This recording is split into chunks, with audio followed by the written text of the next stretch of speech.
Up, everybody? Hey, this is Michael Imhotep, founder of the African History Network, host of the African History Network show. I'm a talk show host, researcher, lecturer, writer, and historian. It is Sunday, September 25th, 2022, and I'm here with one of my teachers, one of our Grandmaster Scholar Warriors, Professor James Small. How you doing today, Professor I'm James good, Small? Brother Michael. Good, sir. Good. Happy to be on with you. Absolutely, absolutely. Well, look, man, you and I have been going back and forth talking, and we've been talking about the film The Woman King. Okay. And we know The Woman King debuted on, I think it was September 16th. We know it came in #1 opening weekend. It'll probably do something like another 12 million this weekend. And the film, you and I have both seen the film. And the film deals with the African kingdom of Dahomey. It deals with the African female, what are called African female warriors, the Agojie. And there's been a lot of talk about this movie. There are a lot of different African themes, African culture, dealing with African history, all this in the film. So I wanted to bring you on to break down some more of this history, explain to us the cultural influences that we see in the film, and also separate fact from fiction as well. And we're broadcasting on our Facebook fan page, The African History Network, The African History Network, as well as our YouTube channel, Michael Imhotep, Imhotep. And for those that may not be familiar with Professor James Small, I just want to give a brief introduction. We've had him on the African History Network show, something like 12, 13 times, something like that. You've seen him in the Hidden Colors documentaries, the documentary Hapi, which deals with the role of economics in the development of civilization, from Taki Grant and Sister Felicia.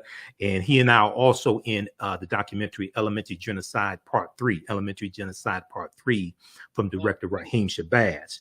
Now, Professor James Small is a scholar, activist, dynamic speaker, organizational consultant. Also, he has been an activist since his teenage years. His in-depth knowledge, thought-provoking, and calm delivery are influential elements to break the programming of miseducation. He has studied extensively with Dr. John Henry Clark, Dr. Joseph Ben Yakinen, another one of my teachers, Dr. Leonard Jeffries, who we've had on the show numerous times before as well, Dr. Ivan Van Sertima, Dr. Asa Hilliard, Dr. Wade Nobles, who we've had on before, Dr. Amos Wilson, and Dr. Francis Cress Wilson, who I had the pleasure of interviewing 3 times also.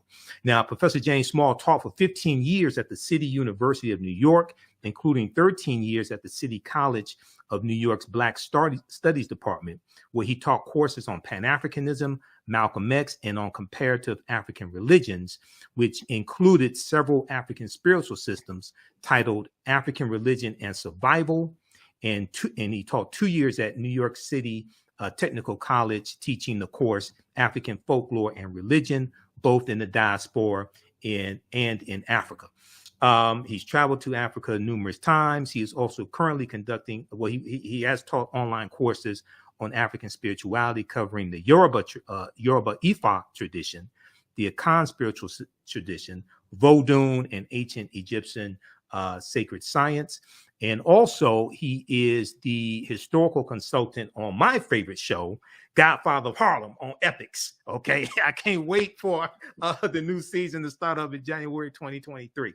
All right, so once again, we want to welcome to the African History Network show one of my teachers, one of my friends, Professor James Small. All right, brother. So thanks for taking time out today. Yes, sir, Brother Michael. Yes, sir. So you've seen, and everybody watching, let us know how the audio is. I want to make sure you can hear both of us. So you've seen the film, The Woman King. So we're going to start off from the beginning. What were your thoughts on it? People already know what I thought about it. I did a 3-hour broadcast last Sunday on the African History Network show. So what were your thoughts, initial thoughts? Crazy. Well, the first thing I want to mention, because a lot of people fail to mention it when they do my biography. Okay.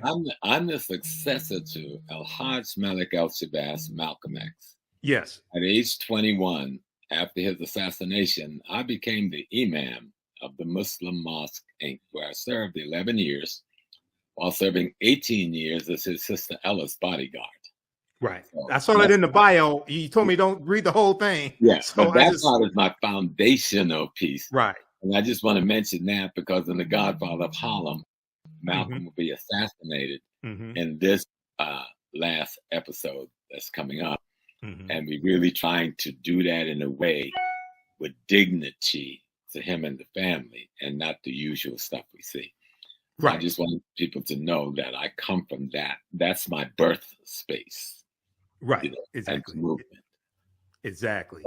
I saw the movie. I did a couple of talks on it. People just caught me off guard. I sent a couple of people to it because usually I don't go watch too many Black movies because the wrong people are producing and directing and paying for it. Right. So I sent a couple of the brothers from the Sons of Africa to watch it, come back, give me a good and they had a good report. And some friends called who I love and trust, and they loved it. So I did a couple of shows without seeing it, and I realized something this significant you can't do that with. Right. So I went yesterday myself, and I sat quietly, and I was blown the hell away. You know? Exactly. I mean, everybody know I love Viola Davis. I mean, if her husband say I'm divorcing Viola today, I'll tell Carol you're gonna have a second wife in the house because I'm gonna propose tomorrow. She is one extraordinary actress. Yes. One hell of a professional when it comes to this industry with all the things I've read about her. But watching this performance, just like you don't get no better playing a role. Right. From start to, she don't let up, you know. Right. From the opening line to the last moment, this woman is portraying that general who would then become the king. And the one thing I'm going to say to our people, a woman king is not an anomaly in Africa. We got women kings in Africa right now. Matter of fact, one of them is my goddaughter, Diambi, king of the Congo. Okay, what's her name again? What's her name again? Diambi. King Diambi. She's king of the Order of the Leopards. She sits on the throne that once held by Nzinga and expanded into the total of the Congo itself. Right. She's from the Luba people in the southeast, where she's a queen of the Luba kingdom, but she's king of the Congo kingdom. Hatshepsut in early Egypt was the king of Egypt. Right. And we know of at least 3 to 4 other female kings of Egypt before Hatshepsut. All right. Right now, there's at least 5 woman kings in Nigeria in the different kingdoms. So this is nothing new. If you understand African culture, and you can take this back to Aset in ancient Kemet, right? The woman is the power, and she gives to the man the authority. Operating from the throne is authority, but being granted that authority comes from the power, which is the female structure in African society. Let me show how it works in, say, Ghana, and then we'll come back to the movie, right? Okay. Let's take the Ashanti Nation, the Asantehene, king of kings of the Asante Nation, gets to be the king because he's a son of a sister of the king he's replacing. So multiple men are raised to be king, but at the end of the day, the women who raise them choose the best, most ethical, most prolific, most prepared one, and recommend that person to the men to be installed. Only the women can bring you to kingship. The men carry out the ceremonial process, but it is the power that grants the man the authority. Take it all the way back to Kemet. A lot of people is into Kemet lately. Go back to ancient Kemet, and you will see Aset sitting, and she has a chair on her head. That's the throne of Earth. That's the throne of Africa. Right. The chair on her head is a symbol that she, the woman, is the throne. So who's the king of kings in ancient Kemet, right? The king of kings in ancient Kemet, every king have to become who? Haru. Haru sits on the lap of Aset because the lap of the woman is the throne of earth. See, that's African understanding of culture. Right. And when you sit on that throne, right, you do not sit as yourself. You sit as your ancestors. Right. That's picture right here. That's Haru sitting on the throne. The throne of earth is Aset. And when he sits on the throne, he's sitting on the throne as the ancestors because Aset represents the line to divine itself, which is the primary ancestor of the human race. So that's what African spiritual culture about kingship is all about. And if you understand this, it's easy to understand why there's a woman king being exalted in this movie. Yes, a lot of the movie is fiction, like most movies are. Correct. But a lot of it is historical. Right. Even if the timeline may not be on, the events is historically rooted. And then when you look at the cultural pieces, which we could talk about as we go along, I'll mention some up front. There's a young man named Malik. Yes. And you'll find a young lady who would become known as the daughter to the general, who's played by Sister Viola. She, on occasion, because he developed a friendship with this young man, gives him a statue of Ogun.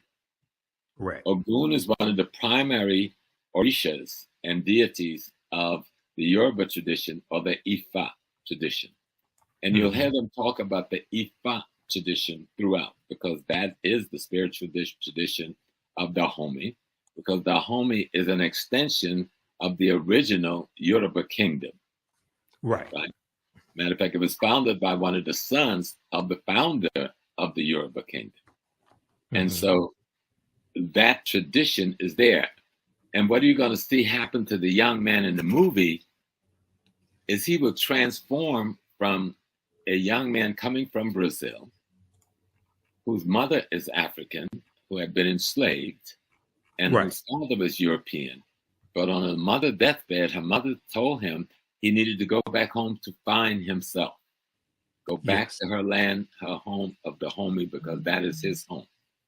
And so the statuette that she gives him is of the one Orisha that is the primary Orisha of transformation of the human character. And you will see the transformation of Malik as you watch the movie. It's just beautifully done. This is what I've been talking about. I know the director. I've heard of her. Gina Prince-Bythewood, who directed Love and Basketball. Okay, so African-American woman, just so people don't know. I love that piece, right? Yes. But I've been working in studio with Godfather every day, 12-hour days sometimes, going on now 3 years and working on the project with the writers and others for the last 6 years. So I've learned a lot about how this thing works. And what I saw yesterday in the theater, those Black women kicked butt and putting together a document that every Black person should be proud of. Exactly. You see, I see a couple of little flaws, but I'm not going to even mention them. You know why? Because it's overridden by the positive to such an extent, they're not noticeable in your consciousness. That's what I've been saying. Exactly. And here's the thing. So I have we have 1 million followers on our fan page, the African History Network. So I've been posting a lot about the movie. I saw it, been posting articles about it, video clips, parts of interviews with Viola Davis, things like this. And 99.9% of the people who saw the movie loved the movie. They say they were blown away by it. And then I talked to people who at first said they weren't going to see it, and they saw the movie. They were blown away by it as well. Okay, this is phenomenal. That was me. I wasn't initially going to see it. I'm tired of them doing the smile in your face and poison us on the backhand, right? Right. That didn't happen this time. What I saw this time was Black artists, Black craftsperson, Black technician, Black actors doing an interpretation in fiction and history with African folklore that you just got to see to believe. And so I call all my children and said, take my grandkids, buckle up, hook up, take my grandkids. They got to go see this piece. Right, exactly. And I don't do that very often because I'm not a movie goer. I don't even go to the movies. Right. You know? But this one treated African history with what I like to call African integrity. African integrity. African integrity was so glowing. And not just the visual, but in the dialogue. You heard this praising in the dialogue. This African dignity in the dialogue. This African love in the dialogue. I go like, damn, this is really good. And I found myself crying on more than one occasion. I don't do that.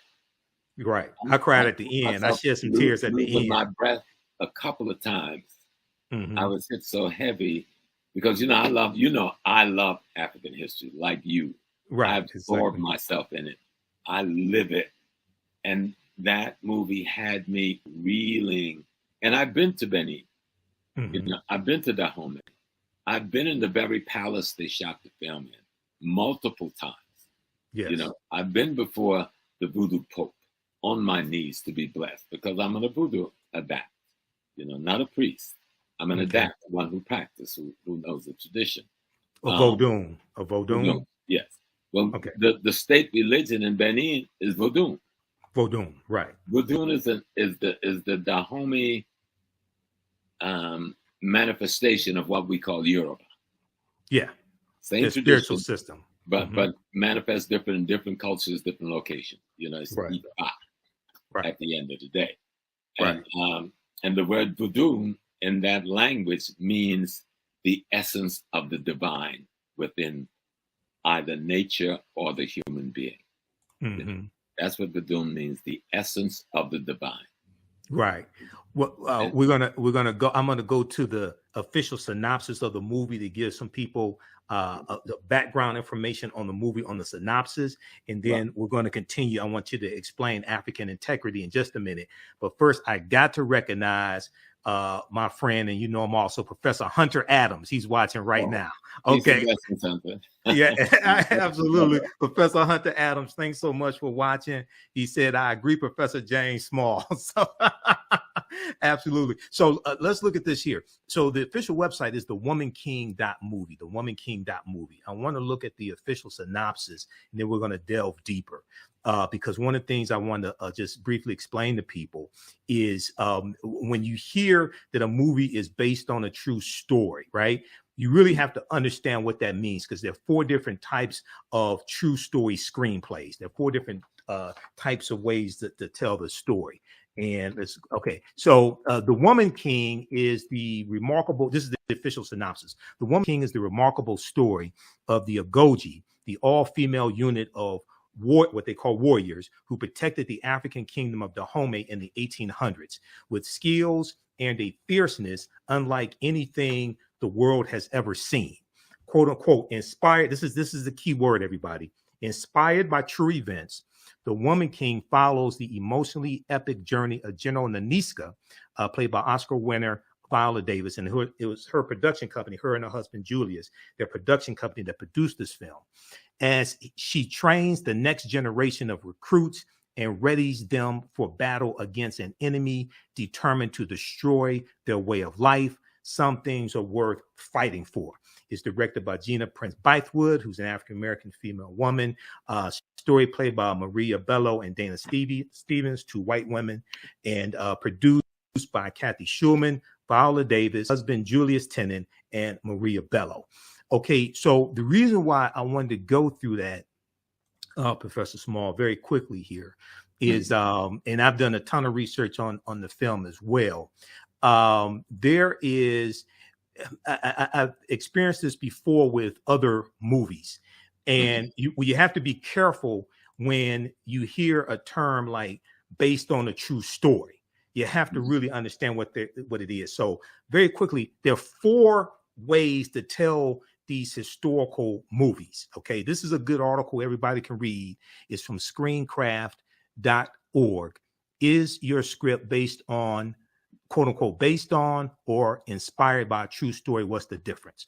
So you have based on a true story, you have based on true events, you have inspired by a true story, and inspired by true events. Those are 4 different types of ways of telling a story. Mm-hmm. Each one has different levels of fiction interwoven into them. The Woman King, according to the official synopsis, is inspired by true events. Okay, I want to briefly explain what that means. Screenplays don't come as loose as the term, quote unquote, true, as they do with stories, quote unquote, inspired by true events. Okay, this is not the attack of Woman King. I just want people to understand this. These scripts take a true event. We can blow this up even more. These scripts take a true event and tell a cinematic story with nearly all fictional characters and fictional macro events. Okay, so once again, I study a lot of movies. I've done lectures dealing with different movies, so you just have to understand how they're telling this movie. Is it based on a true story? Is it based on true events? Is it inspired by a true story or inspired by true events? Inspired by true events, by definition, based upon the industry, is going to have more fiction in it than the other ways of telling these stories. Okay, go ahead, Professor Small. Well, the key thing, because I work with the Godfather of Harlem. Yes, and exactly. It's based on true events. Yes. And the Godfather of Harlem, we really do the autobiography of Malcolm X. We've actually devoted more time to doing that than any other cinematic production ever. Okay. Malcolm X has been in something like about 12 episodes, also, no, 22 episodes when it's over, 22 or 23 episodes of this piece.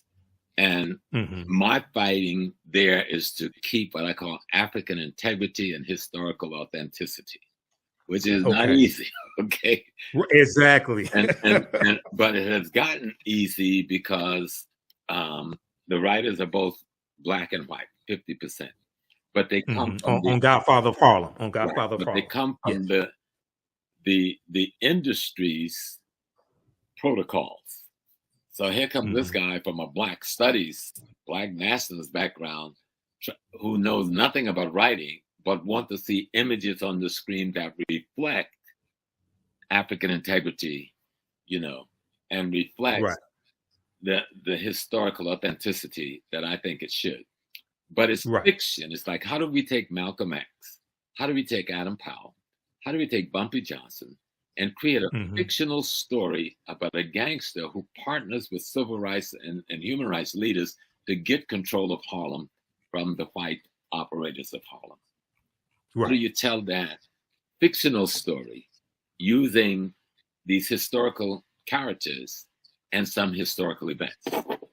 And sitting, most of my work is done, even though I go in studio every day, my work is done with the writers in the writers' workshop before it gets to a director, before it gets to the big boys to say, okay, this is cool.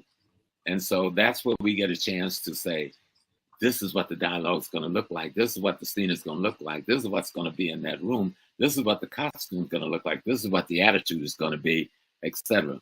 And so when I'm watching this piece, having spent so much time in Togo, Benin, and Ghana over the last 3 decades, I'm there. I mean, I'm transformed out of that theater. I'm in that palace in Dahomey where I've been multiple times. And I'm feeling the spirit of the Agojie. Because I've heard them talk about it so often. They lecture to us when we go there. The king even engaged in the lecture with us so that we begin to appreciate the history. It is not a myth that there was a woman army or women brigades that was a part of the greater Dahomey army. It wasn't a complete woman army. They had men too. But the women brigade, the men made up the infantry. The women made up the battle soldiers, and they were fierce. Right. And they do little demonstrations for you when you go to visit, and you begin to appreciate this. And I'm watching, and it goes. And I've also studied, like you, many of the rebellions and the resistance on the ground in Africa before we got on the slave ship. Many of the wars, many of the jihads to try and stop the slave trade, which had been going on for 1,500 years plus before 1492. So we had been at war for a long time against this thing. I've been to places where we saw part of the resistance up in northern Ghana and other areas where the people built houses without windows, if you can imagine that, right?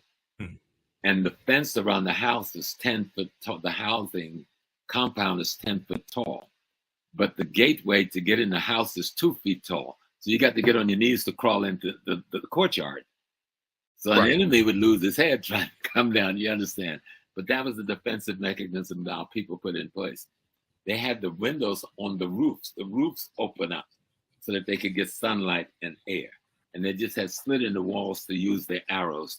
So we resisted. So the phenomena that is being portrayed is not abnormal nor unusual. The unusual thing is that there is an army that have a significant female presence leading it.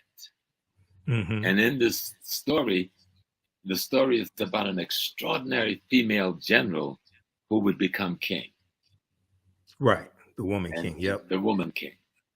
And so the storyline itself of how they trained and the dignity that's required and the discipline that's required and the sacrifices that's required of these women. You can't get married. You can't have children. You have to devote yourself to this, because this is your devotion to saving the kingdom of Dahomey, protecting the kingdom of Dahomey, and protecting our king, but not just the king. And Viola, in the dialogue, they take it to another level when she's talking to the king. He says, we're not just going to stop slavery in Dahomey. We're going to stop slavery throughout Africa. Right. It's not just going to be our people we're fighting for. We're going to fight for any people. If this wasn't real history, I would want it to be. Exactly. Okay? We've watched Wonder Woman. When I was a child, I loved Wonder Woman when I was a child. The Amazons. Yep. All right. We watched Supergirl. You know what I'm saying?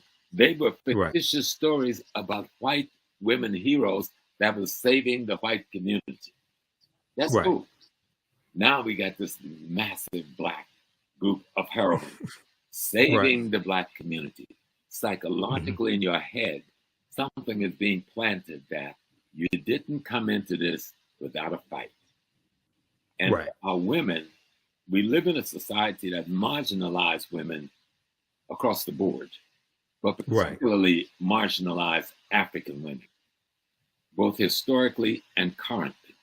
And to see a piece that raised African women to the level they deserve to be on, because historically they were those women. That's not a myth. There was the female army, and they were one of the best in West Africa. That's not a myth. You had females in the Egyptian army. That's not a myth. You had females, Amanatu, who led the northern Nigerian army against the Islamic incursion. That's not a myth. You had a female warrior who led the Moorish army against the Abbasid invasion into North Africa in the 800s. That's not a myth. But we have more data and information on Dahomey than we have on any of those other spaces. And the writers and the director have put together a piece showing what could have been, maybe was to some degree, on the part of the women who represent that element of society that was involved in the military defense of their nation and the projecting and protecting of their culture and their race. And it was just done beautifully.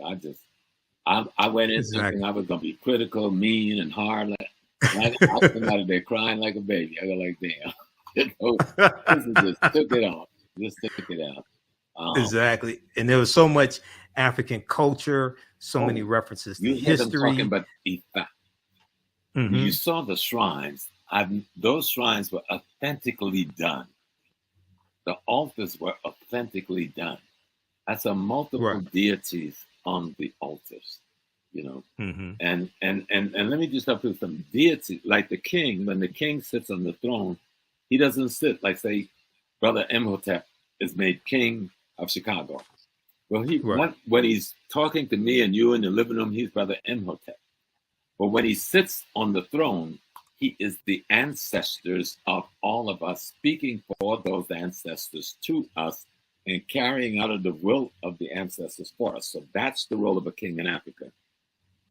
Not a despot that's trying to be rich and wealthy, but that's not the African story. The king has no wealth in Africa. In the African traditional sense, he's taken care of by the community. He has no need desires because they take care of his need desires. But his responsibility is to interpret the ancestral will and wisdom to his community, both as priest and as jurist, because he's the head of the court in the community. That's the king in Africa, male or female.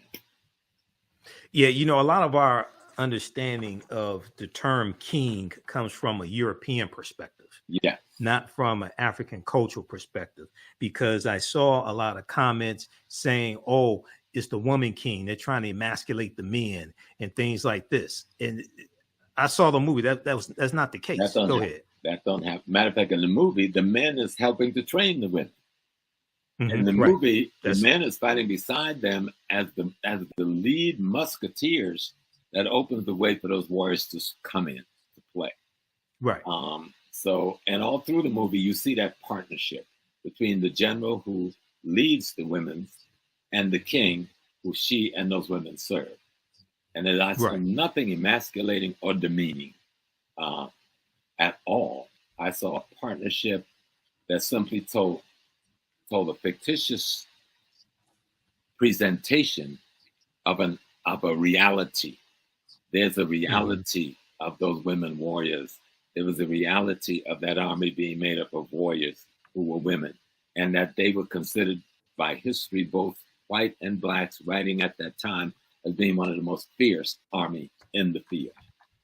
The only thing that stopped them was the gun technology of Europe. Right. Exactly.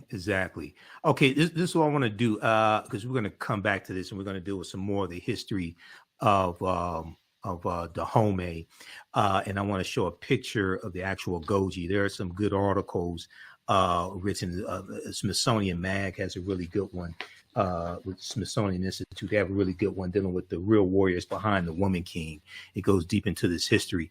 But you mentioned in Nigeria, you and I talked about this on the phone.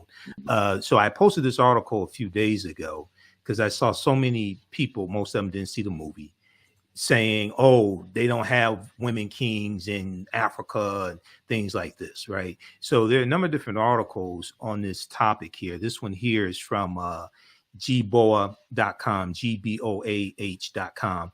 Check out the 7 beautiful Nigerian female kings in charge of their kingdom, okay? And it goes through and lays them out and where they are in Nigeria. This is right now. This is not 100 years ago.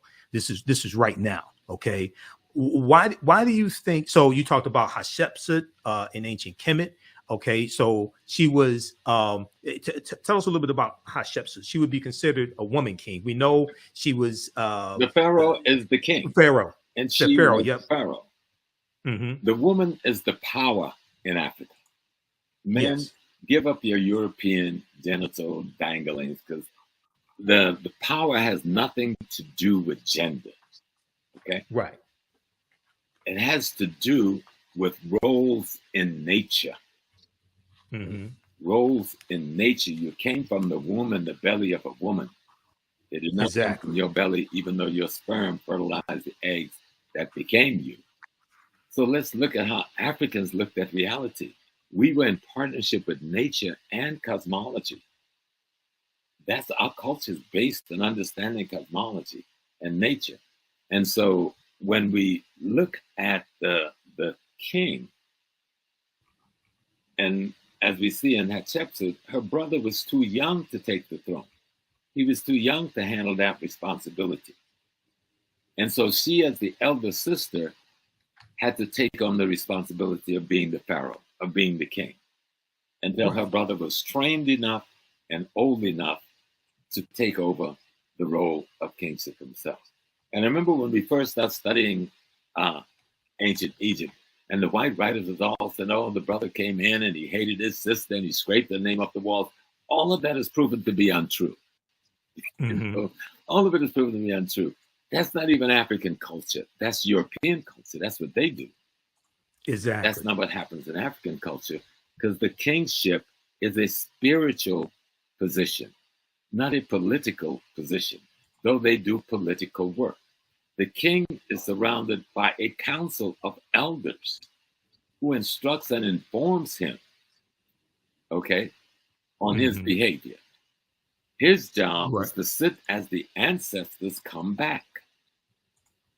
I know this for a fact because I've been trained at the stool. In Ghana, I'm Nana Kofi Mpansa, the second of the Ogogo stool, under the kingship of Akua Kusapam. And one of my great teachers is Nana Kwabena Nketse the fifth, who's the king of Esokado in the Western region. So we talk about these things all the time, because these are my questions. And so if one thing this movie would do is force us to study our history before we got to North America, then and culture. Then I'm history and culture. Yep. Because a lot of this, because of we've all been attacked by white supremacy and racism, and it's made us paranoid about anything. Well, not only that, we've internalized white supremacy. We've internalized to various extents white male patriarchy. So we don't see it. We don't see, many of us don't see African women as equals. Right. And then you hear woman king and you say, oh, they're trying to emasculate the man, things like this. And then you have people say, oh, there were no women kings in Africa. And I'm like, what are you talking about? And we always praise, many people over here know Ya Santiwa. Ya Santiwa. And they said, oh, well, she was the queen mother. No, she was the queen mother until the king gets captured. Then she became the king. Because it was the queen mother who made him king, who named him king. Once the British captured the Santahene and there was no king on the throne, the responsibility of the kingship fell on Yasantiwa, the queen mother of Ajisu, and she became the leader of the army of resistance against British occupation in central Ghana. So when we studied the history is just so beautiful when we study it and learn about our women and really get to see, oh, wow. Exactly. These other people's culture. We got our own culture. We have our own look at. We have our own way of knowing things. We have our own worldview that we have imposed for ourselves on ourselves. And this becomes so important. I saw somebody talked about the book Barracoon and talked about Kofi, this one brother who was sold by Dahomeans. Even in the movie, they treated this well because the current king in the movie is criticizing his brother who started this slave trade thing. And they're trying to figure out a way. Oh, Gezo, how do we stop it? And the woman king, as she's now the general, is saying, we must find another way to have commodities that we can make a living off. And she sets up these palm oil plantations. Palm oils, to create an income for the community. And I think she had she said we could sell gold as well to get an income. And so they're looking at it and saying, wait a minute, we're trapped because these people have put us into a situation. Now, if you study the history of Africa, coastal African peoples were basically fishermen. Most of the slave trading took place on the coast, and then they would go inland with their guns and weapons and capture people. Right. Coastal people were subjugated. Yes, some of them were involved in the slave trade at the barrel of a gun because they had been conquered and subjugated. Study the history, learn the history. And you might learn about Chief Sam, the Ghanaian who brought 3 ships over here to take us back home, and you don't even know his name. So Face to Face Africa has an article about him. Yeah. Let's talk about Bonsu. You said the Ashanti sold us. What about King Bonsu, who marched the Ashanti army from central Ghana down to the coast, emasculated the Dutch, took over the slave dungeon, drove them all out, free all of our people, then marched the army back up to Kumasi. Let's learn these stories. Let's learn of these great heroes. We've got brothers selling drugs to us on the streets right now. We can't deny that Black people do things like that. You've got Black people killing more Black people on the streets every month than was killed in slavery any given month. We can't deny that's so, but we got to understand why that's so. Right. And so we had some folks in Africa who was involved in slave trading, but that was less than 1%. Let's talk about that 99% who were the victims or who were defenders of our people. Unless millions more would have got caught up and died in the slave trade. I'm going to go to that in just a second because I want to share an excerpt of the book, Fighting the Slave Trade. Before we go to that, hey, everybody, I'm Michael Imhotep, founder of the African History Network, host of the African History Network show. We're speaking with one of my teachers, Professor James Small. We're talking about the film, The Woman King, as well as the real history of the West African kingdom of Dahomey and other history also. If you like this type of information, you can support the African History Network, $ the AHN show through Cash App, $ the AHN show through Cash App, also through PayPal, paypal.me/the AHN show. This helps us keep doing the research, stay on the air, keep broadcasting. I've been hosting the African History Network show for 12 years now. So this helps us keep doing the research. We also have the information at our website, theafricanhistorynetwork.com, theafricanhistorynetwork.com. And just very quickly, this is up for those that don't know. This is our official Cash App account, $ the AHN show, SHOW. When you go to it, it says Michael and it shows my picture there. These other ones, and there are 5 of them out there that are fake African History Network Cash App accounts that have been stealing money from us. I've opened up an investigation with Cash App. We're trying to get them shut down. So that's why I got the information here right on the homepage of our website. Okay, now I want to also my online classes that I teach you at our website as well. Go ahead, Professor Small. Yeah, well, someone said, as a Black woman, my femininity is important to me. Well, girl, go watch this movie because there ain't nothing more feminine than what I was watching yesterday. I didn't want to leave the theater. One thing this movie does not do is demean the femininity of African women. Right. Okay. It is such a the way they do it is so. I got to meet this lady who was the director. So beautifully done. Gina Prince-Bythewood. Yes. Yes. Yeah. So beautifully done that the women, though warriors, do not lose their femininity, do not lose their sensitivity, do not lose their love of sisterhood or motherhood. It's all through the piece. It is a well done piece. It is worthy of watching. It is something that showed us that the movement of the 60s, 70s, 80s, and 90s that produced opportunities for Black writers, Black directors, and Black actors have paid off and is paying off so that we can get some credible quality cinema that would be worthy of helping to socialize our community in a more positive direction. Absolutely. And I think it's really important that you said that there. I'm going to go to Fighting the Slave Trade in just a second, but I'm just going to put this out here. And, I learned from one of my teachers, Dr. Ray Hagins, and Dr. Ray Hagins as well. Oh, yeah. I may say some things that are outside the circumference of your own awareness. Just because you disagree with them or don't like them does not mean it's not true. You just have to do some more research to understand what I'm talking about. Unfortunately, because African Americans, because we're in this white supremacist system, this white male patriarchy system, unfortunately, many of us associate being feminine with being weak. And that's something projected to us by European culture. So then when they'll change that. Go ahead, say that again. Say that again. Need to meet my mama to find if I wasn't her son, I'd marry that lady. And my mama as well. Yeah, exactly. She would slap you into the next world if you step wrong. Right. But so when they see African female women who can beat a man's behind, then all of a sudden they're not feminine. Right. And we associate femininity with being weak, and it's like, no, that's coming from from the white. I think you used the phrase white murder culture. Yeah, that's coming. If they want to see about that for a minute, example of that, they need to see the woman I've been married to for 51 years. Right. But I remember she was pregnant with our twins, coming home, and she got mugged by this dude. Right. He put up a fight, but he got away with the purse. But she was coming from the Nation of Islam fish store. She chased this dude 6 blocks with this frozen whiting. He dropped that purse because this lady got to be crazy with that big belly and that frozen fish, right? So, me and my son was laughing about that last night, talking about the movie.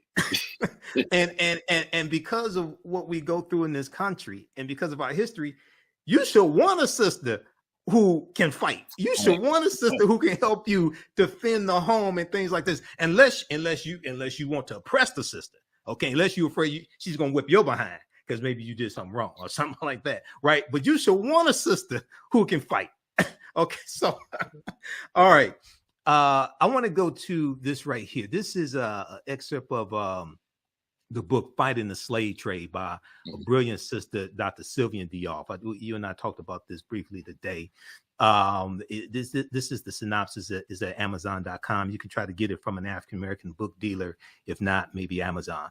It's called Fighting the Slave Trade, West African Strategies. This is going to segue into our further discussion with Dahomey and their involvement in the transatlantic slave trade, Professor Small. Fighting the Slave Trade, West African Strategies. This book came out in 2003. Sylvian Diop is a brilliant sister. I'm trying to get on the African History Network show. She's the author of many books. Here's the official synopsis of this book. While most studies of the slave trade, the transatlantic slave trade specifically, focus on captives and on their ethnic origins, the question of how the Africans organized their familial communal lives to resist and assail the transatlantic slave trade has not received adequate attention. How Africans fought back against this. But our picture of the slave trade is incomplete without an examination of the ways in which men and women responded to the threat and reality of enslavement and deportation. Fighting the Slave Trade is the first book to, possibly so, this came out in 2003.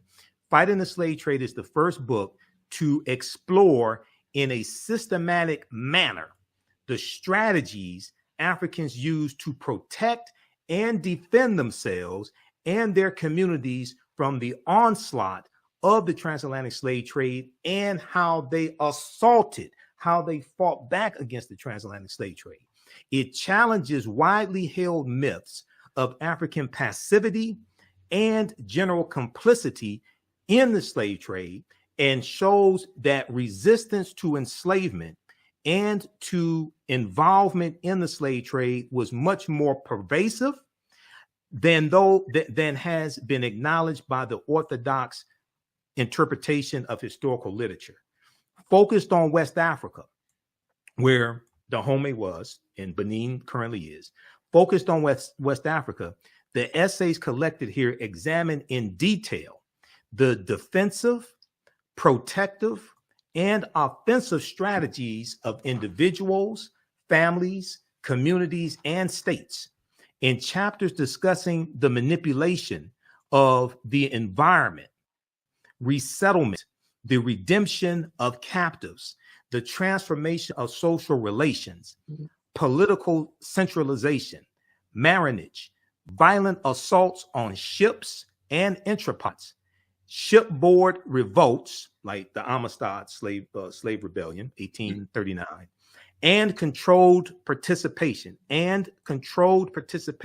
the slave trade as a way to procure the means to attack the slave trade. Fighting the Slave Trade presents a much more complete picture of the West African slave trade than has been previously available. Go ahead, Professor Small. Yes, sir. I mean, and it's like we make the mistake when we just hear a cliche or a term. Most people who never heard the word Dahomey until a month ago, all of a sudden now is telling us how Dahomey was in the slave trade. Dahomey came to power politically around the 1720, 1730. It does not get involved in the slave trade because it doesn't build up a military with the capability until around the 1760s to 1780s. That is over by 1825. Now, we're not talking about an appreciable amount of historical time. If you put everything in history on a timeline, you get a sense of what I'm talking about. And then the numbers, you know, you look at the numbers. How much? What was the numbers? 5,000, 10,000? Even that would be too much. But if we look at the numbers, let's stop playing. If you understand how the European works, and the best way I can do is go to the country where I have a hotel, I have a business, I have a home, and I've been back and forth living there for 30 years, Ghana. What they do, they conquer the coastal people and subdue them. Right. With their military technology. And then they force these coastal people to engage in the slave trade with them for their life. And as you saw that piece you just read, the coastal people also find ways to fight back. This was the Fanti Nation, where the Elmina Castle was built, the slave dungeon, and where the Cape Coast slave dungeon was built. And what the Fanti would end up doing with the Portuguese, behind the Portuguese back, they partnered with the Dutch and helped the Dutch defeat the Portuguese and drive them out of West Africa. But because of gun technology, again, they were betrayed by the Dutch. You understand? But they would then find a way to they found a way to then partner with the British to defeat the Dutch. And when they had enough knowledge and understanding of technology and gun warfare, that same Fanti people drove the British out of Fanti region in Central Africa, forcing them to run to Accra for their life in one of the first classical guerrilla warfare scenes in history. So we need to study this thing. Yes, some of our people sell us drugs on the street, but you and I don't sell drugs to our people. Correct. You know, some of our people engage in careless gun violence in our community that kills our women and our babies, but that's not 99% of our people. Right. Some of our people engage in the slave trade, some out of greed. I wouldn't deny that.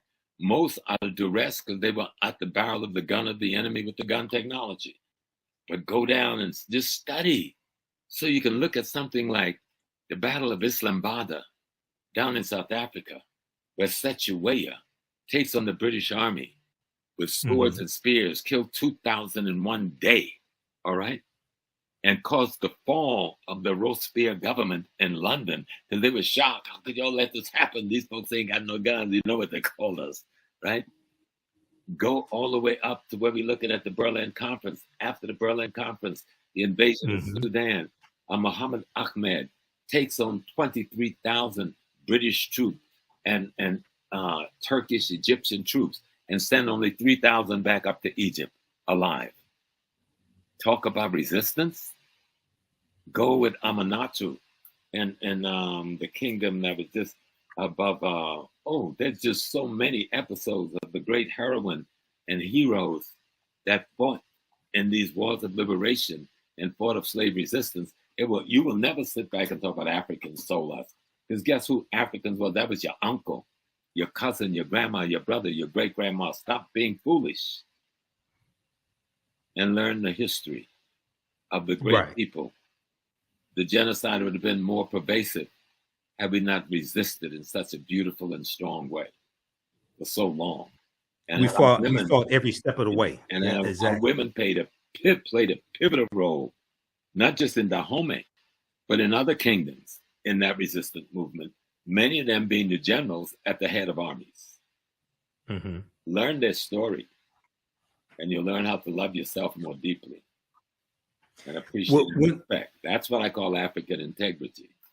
You know? Exactly. When we look at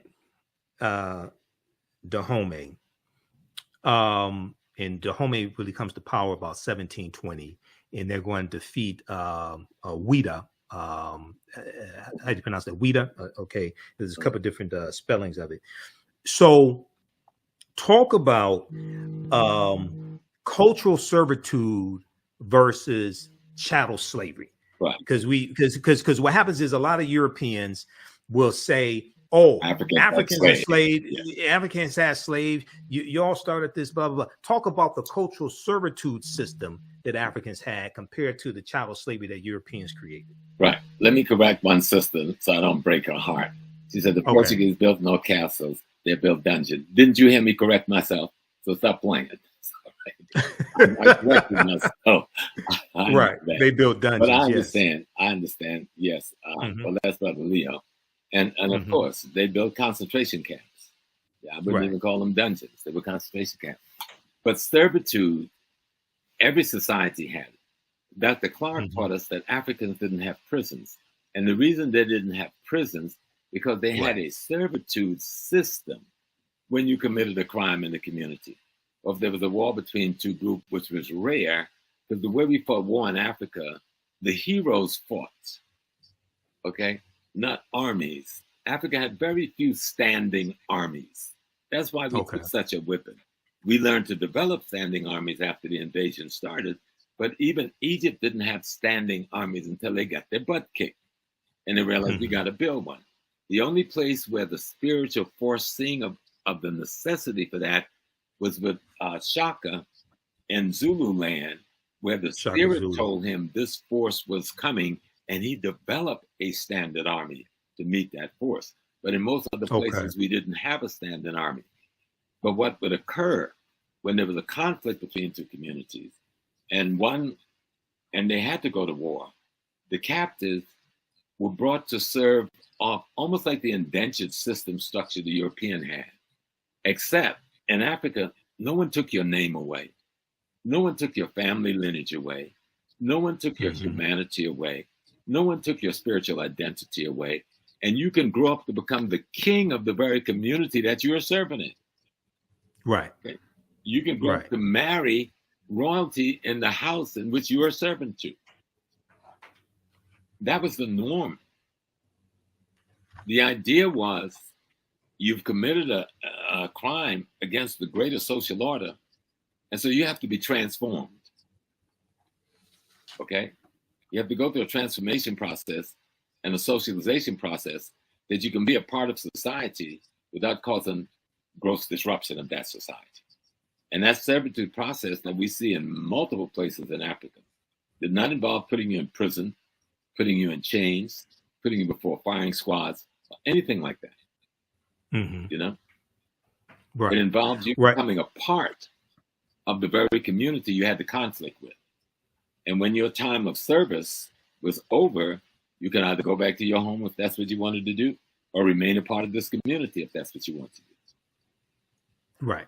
So when we, and I've talked to Professor Kabahai Wapa-Kamene about this as well. You know him, and he's one of my teachers also.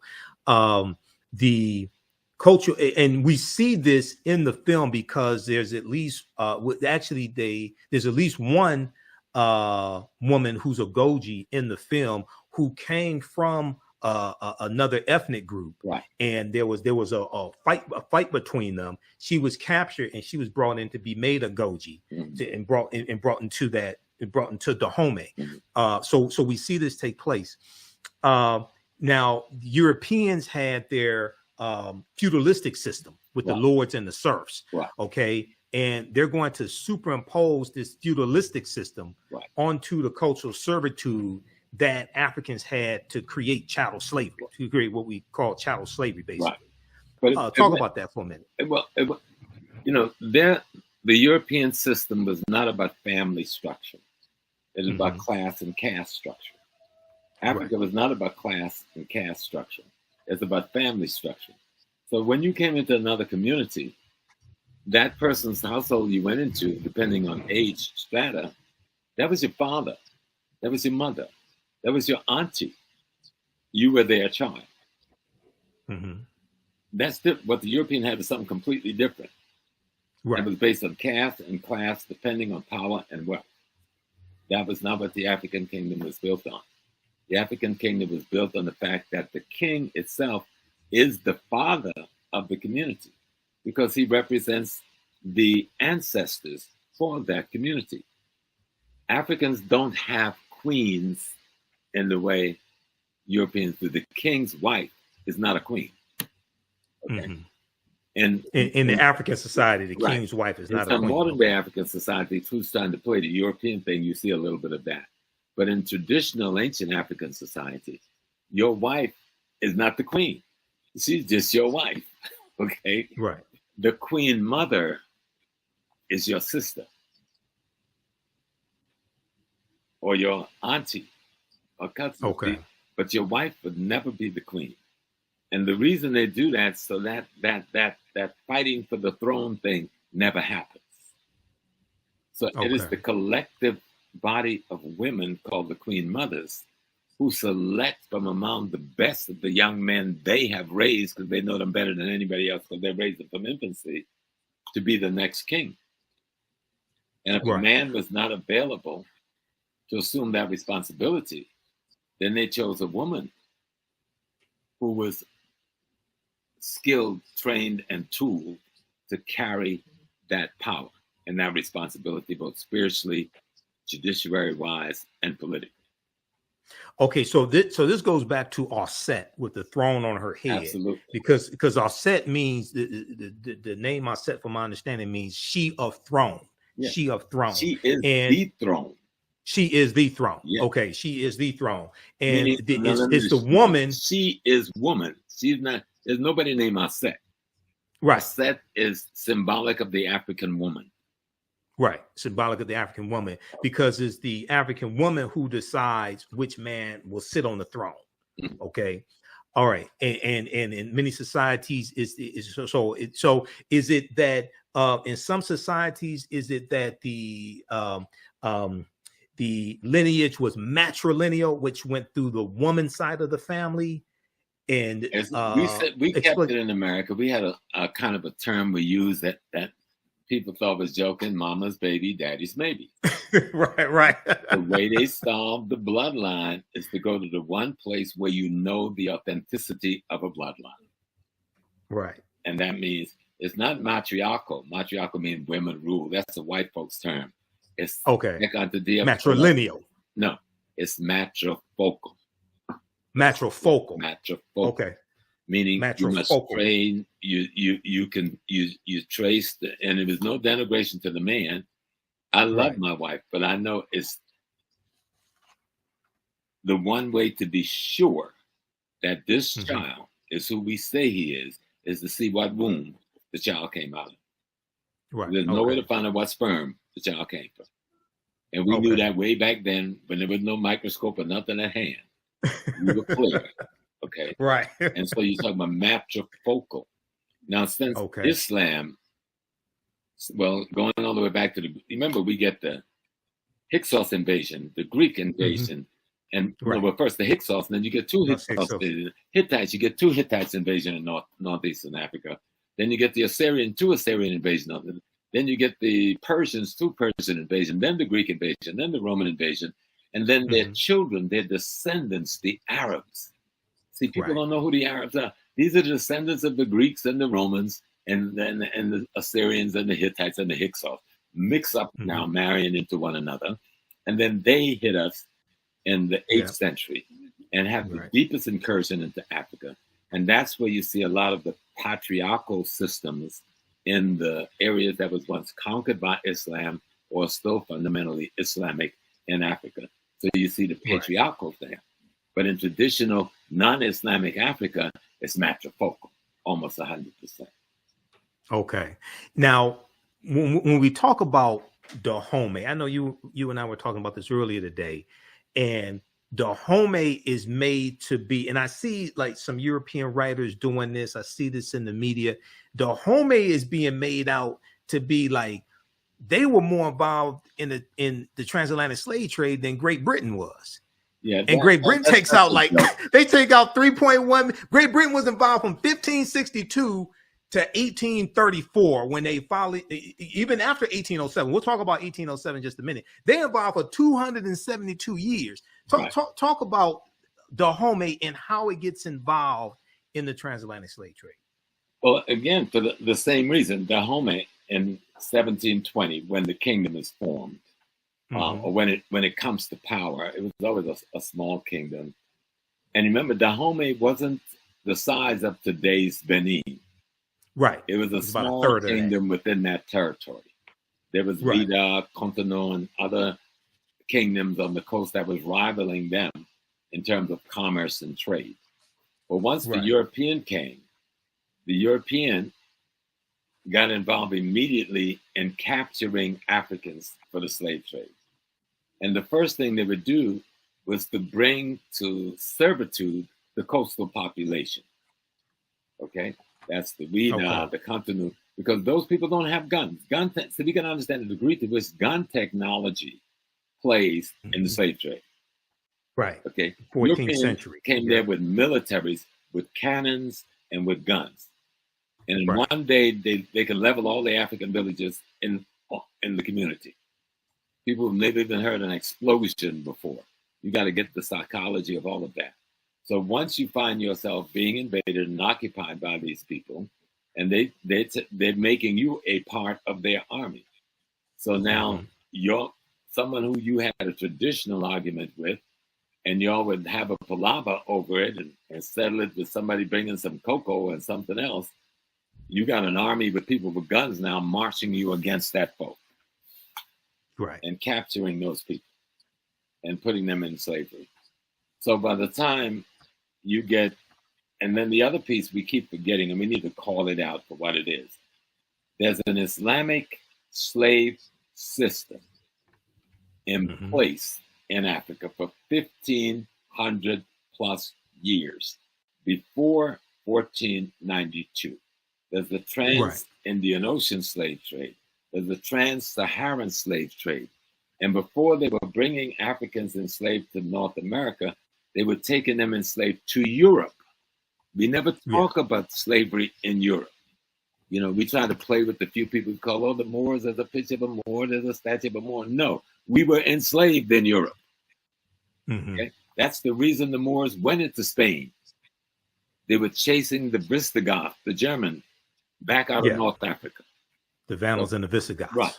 Yeah. So for the comeback, but to let people know about from the 8th century forward, Islamic nations have now invaded Africa. And one of the first things they do is get involved in this, putting us into slavery.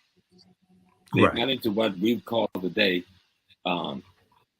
ethnic cleansing and cultural genocide. Cultural genocide is imposing their religion on us and destroying our religious spaces. And those of us who resist was either killed or sold into slavery. So this is going on for 1,500 years. So this is what the Africans got at his back when the Portuguese are coming. So we're looking at the Portuguese and them with some welcoming because we think we've got a force that can deal with the force that we've been dealing with. And we got caught in a catch-22 because those forces were in collaboration with one another. And no one talked about that collaboration. Okay, so with Dahomey, they have a cultural servitude system just like African societies did. Anywhere in the Bantu area was pretty much the same because the boundaries we see today, those boundaries weren't there then. Yeah, they come from the Berlin Conference largely. Right. Yeah, we're talking about the major empire which they're talking about in the films called the Oyo. Oh, that's what I was about to ask. Explain the Oyo Empire and the conflict between the Oyo Empire and Dahomey. The greater Yoruba nation. Right. Yoruba is not a religion. Yoruba is a people. Right? And just 1 second, everybody watching, give us a thumbs up, give us a heart on this broadcast. Go ahead, Professor Small. Answer that question. I'll be right back. So you go ahead, keep talking. The Yoruba nation and the founder of that nation had 4 sons who went out in different places and settled other lands and built other kingdoms. Well, Dahomey is one of those kingdoms that members of the Yoruba royal family developed and built. But over time, like what happens between many communities, conflict develop around trade, conflict develop around secession, conflict develop around all kinds of things. So Dahomey breaks away from the Oyo kingdom, okay? And so there's a conflict between them.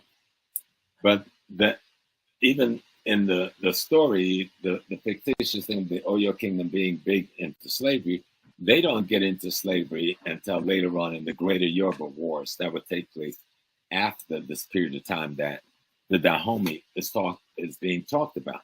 But there's a conflict between Dahomey and the Yoruba land.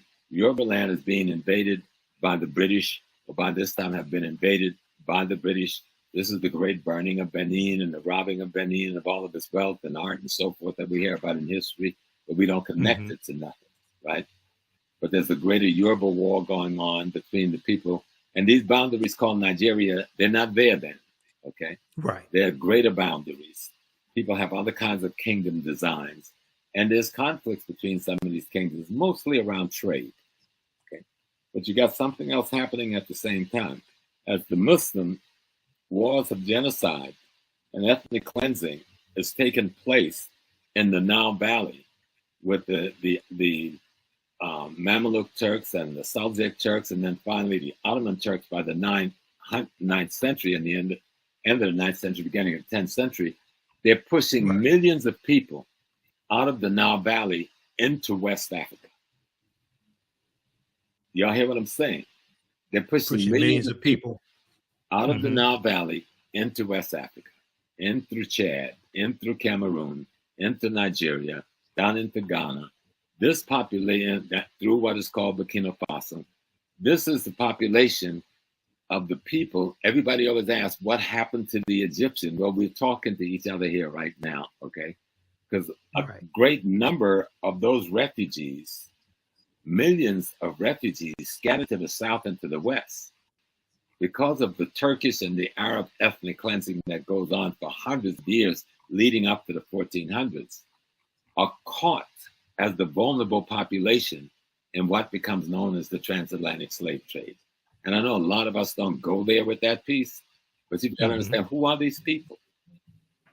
And so the kingdoms like Dahomey on the coast, somebody coming from the north, that's the northeast, have brought captives that they want to sell to another community because they don't need that expansion in their population. And this group of captives was either hostile to them or refugees that they felt was taking their space away from them. Okay. And that population, most time, that refugee population was least able to defend itself, end up being caught in the trade. And it wasn't a trade at all. It was a war of genocide against African people. There was no transatlantic slave trade. Nobody was trading anything. People were being captured. People were being murdered. People were being raped. Villages were being burned to the ground. Okay? People were being slaughtered to get enough so you could make $200-300 in that day's money, which would be a couple of $1,000s in this day's money, or for one human being to do labor in the Western Hemisphere, where he was worked to death in 10 to 15 years.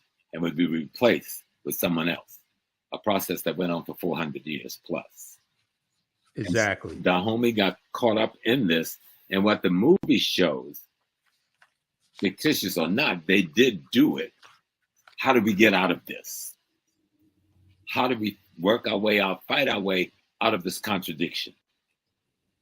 And I thought they did a beautiful job in describing the contradiction of the slave trade and describing the efforts of whatever African kingdom used that methodology to get out of the contradiction, whether it was Dahomey, Ashanti, Yoruba, Igbo, Manding, you know, we all that dealt with selling the palm oil. That dealt with selling the palm. Okay, so at what point does in actual history, at what point does Dahomey get? So we know you have later. You're going to have the Franco-Dahomean Wars, 1890, 1894, and Dahomey is going to be absorbed into the, I guess you would say, French colonies. Benin. Dahomey's Benin, yeah. Okay, so at what point does Dahomey stop selling African captives to the Europeans? Well, they said the story in 1823, but that's where it starts. Opens up. 1823. But that's not the real date. The date would be further back up. All right.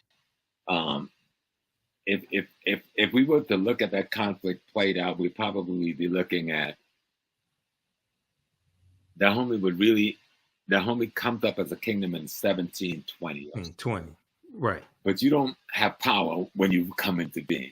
It takes you another 30, 40 years to build up an army, to build up a front, to build up a reputation. So Dahomey don't really get into the slave trade thing until around the seven, they try to talk about the kingdom starting in the 1600s. That's the extension of the Oyo kingdom. That's not Dahomey yet. Dahomey comes into its being in 1720 or so. It gets involved near the end of the 1700s, about 1760 or so, in the slave trade process. And then it's out of it by 1750 completely, 1752. Okay.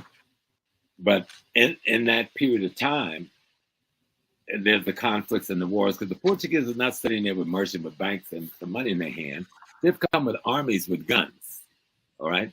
And they have people involved in this thing with weapons.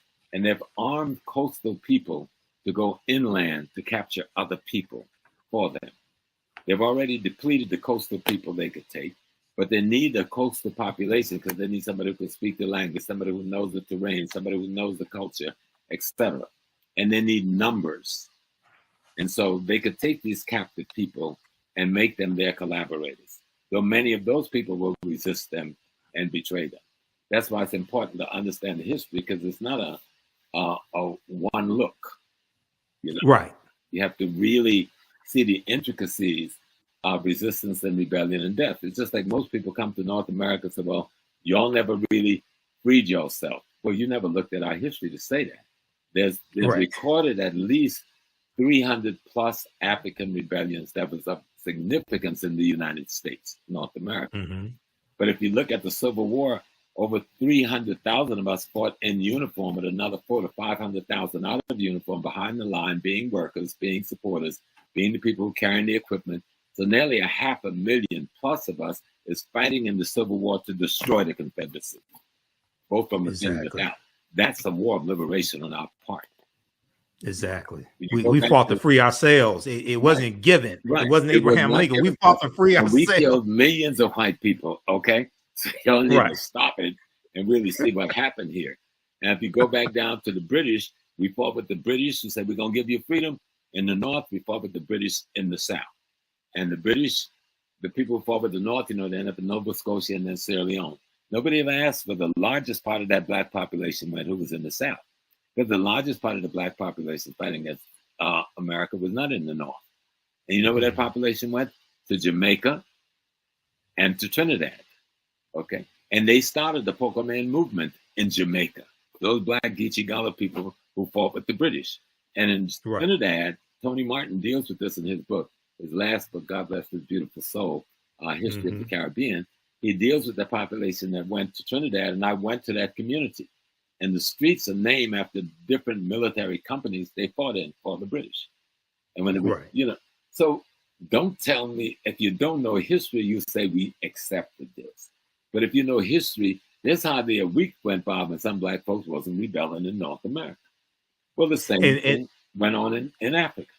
It wouldn't a day go by where somebody wasn't killing an enemy, escaping from slavery, leading an army against the enslavers, putting up defense against enslavement, and that's all across the continent of Africa. And here in the United States, especially, other ways that we rebelled against slavery, learning to read and write was a way of rebelling against slavery. Mm-hmm. And one of the things many of us did when we learned to read and write, we wrote our own freedom papers and ran away also. Because oftentimes the slave patrollers, a lot of them were illiterate. That patrolled the roads, things like that. So you can give them with a stamp on, and it was good to go. Yep, you can say this is your freedom paper. But you had resistance movement in Africa was extraordinary because Africans didn't view human beings as commodities. That's culturally out of sync. Our worldview didn't work like that. You can't view Africa through European lenses. Otherwise, you're not going to even understand what resistance is. To take a human being's name from them, that's tantamount to slitting somebody's throat. Right. You don't take a human being's name. Your name is your ancestral lineage tag. Takes you back to God. Right. And so if you just look at the African concept of being human, it didn't allow for chattel slavery to be a part of their consciousness. And even those who got involved in that selling people as commodity, like for that period in Dahomey and that period in Ashanti, and maybe some other places as well, one thing you will see for sure, they knew nothing about chattel slavery. They had not been on a ship coming to America. Not a single one of them owned the slave ship. All right? They didn't control the armies that was controlling the shores of Africa. These were all white foreigners with guns. They didn't own a single plantation in America or the Caribbean or Central South America. So let's stop giving ourselves excuses for why we can't look in the mirror and love ourselves. Because a lot, let me tell you what a lot of this is. This resistance is self-hate. Correct. Correct. And someone is trying to say, stop hating yourself, but hating me felt so good. So it's hard to stop. You know what I'm saying? So, and I'm saying, stop hating yourself. Take this tool. No, this movie is not perfect. It's not a panacea. It's not going to solve all of our problems about the slave trade or history. But guess what? You watch movies all the time and you enjoy them. And most of them are nonsensical. Most of them disrespectful to Black people. Disrespectful to things African and our spiritual system. And you enjoy them. This one fight to be the opposite of all of that. Go in and enjoy it. I guarantee you, you'll come back and call Brother Michael. So, Brother Michael, thank you, brother. Thank you, brother. Because I saw some Black technicians and some Black directors and some Black actors and actresses, and they put on a beautiful, fictitious performance inspired by the history of our people, about our women who were extraordinary warriors. And see, the thing is, these women were considered by the whole world that found out about them to be the most extraordinary of extraordinaries. Right. It ain't that they didn't exist. They exist. And the little piece of them that we see in this film that talk about their principles, their integrity, their dignity, their training, their devotion, their loyalty to their nation and their king, that's just a tiny bit of who they really were. Right. Because if we did not have these women, we would not have the woman who raised Jean-Jacques Dessalines, who was one of these women in Haiti to give us the Haitian Revolution victory. Yes. One of these women from the Dahomey army who raised Jean-Jacques Dessalines. And my sister, Ezele Danto, is trying to get a piece out here. She's calling it the Dadas. It's about some of these women. Yeah, I know her. And Danto, I know her. Yeah, she's an extraordinary sister. The Free Haiti movement is what she's ahead of. And these women, many of whom was a part of that fighting force, who've now been captured and sold into Haiti by the French. They've not gotten old, broken down, can't have sex no more, they can't be abused no more, they can't work in the field no more. So the Catholic Church takes them, according to Ezele Danto. These ladies, they call the Dadat, and they put them in a church lay organization to convert other young African enslaved women to Catholicism. But instead, these very ladies, these former warriors, trained the leadership that become the women leadership in the Haitian Revolution. Right. And many of the women they trained married the very generals we see as the heroes in the Haitian Revolution. This thing is bigger than you think it is, brothers and sisters. It's exactly. deeper than you think it is. Right. So study, if this movie does nothing else but make you pick up a book, grab a DVD and start studying, listening to Brother Carver, Dr. Jeffries, Dr. Clark, Dr. Jacob Rogers, Dr. Asa Hilliard, Dr. Amos Wilson, going back to my brother in England with When We Ruled.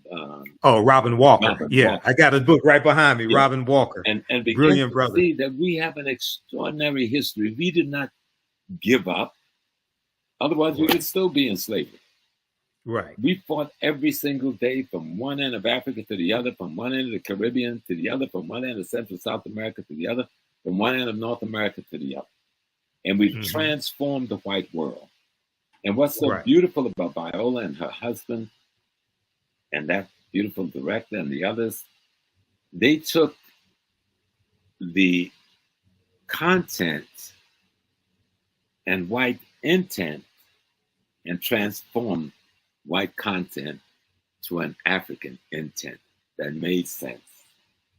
They interpreted it in a way that they took the intent of someone else's content being the writing that was done. And all content has intent. Right. And so I'm just assuming, given history, what the intent might have been, even if it wasn't deliberate, just culturally. And I know these Black folks took that content and redirected that intent to give us a cinematic document that I think is rather extraordinary. Okay, we're going to come back to that point in just a second. I want to go to this clip here. This is an excerpt of the interview that Viola Davis did on Good Morning America, because this gets deeper into it, and she talks more about making the film. Before that, we don't want to forget the sisters. We mentioned a number of brothers that are scholars. So Sister Nubia Wardford from here in Detroit, Nubia Marinke, she's watching as well. She just saw the movie. You know, Sister Nubia, she just saw the movie. She had extraordinary production, but also sisters like ancestors like Dr. Francis Cress Wilson and Dr. Patricia Newton.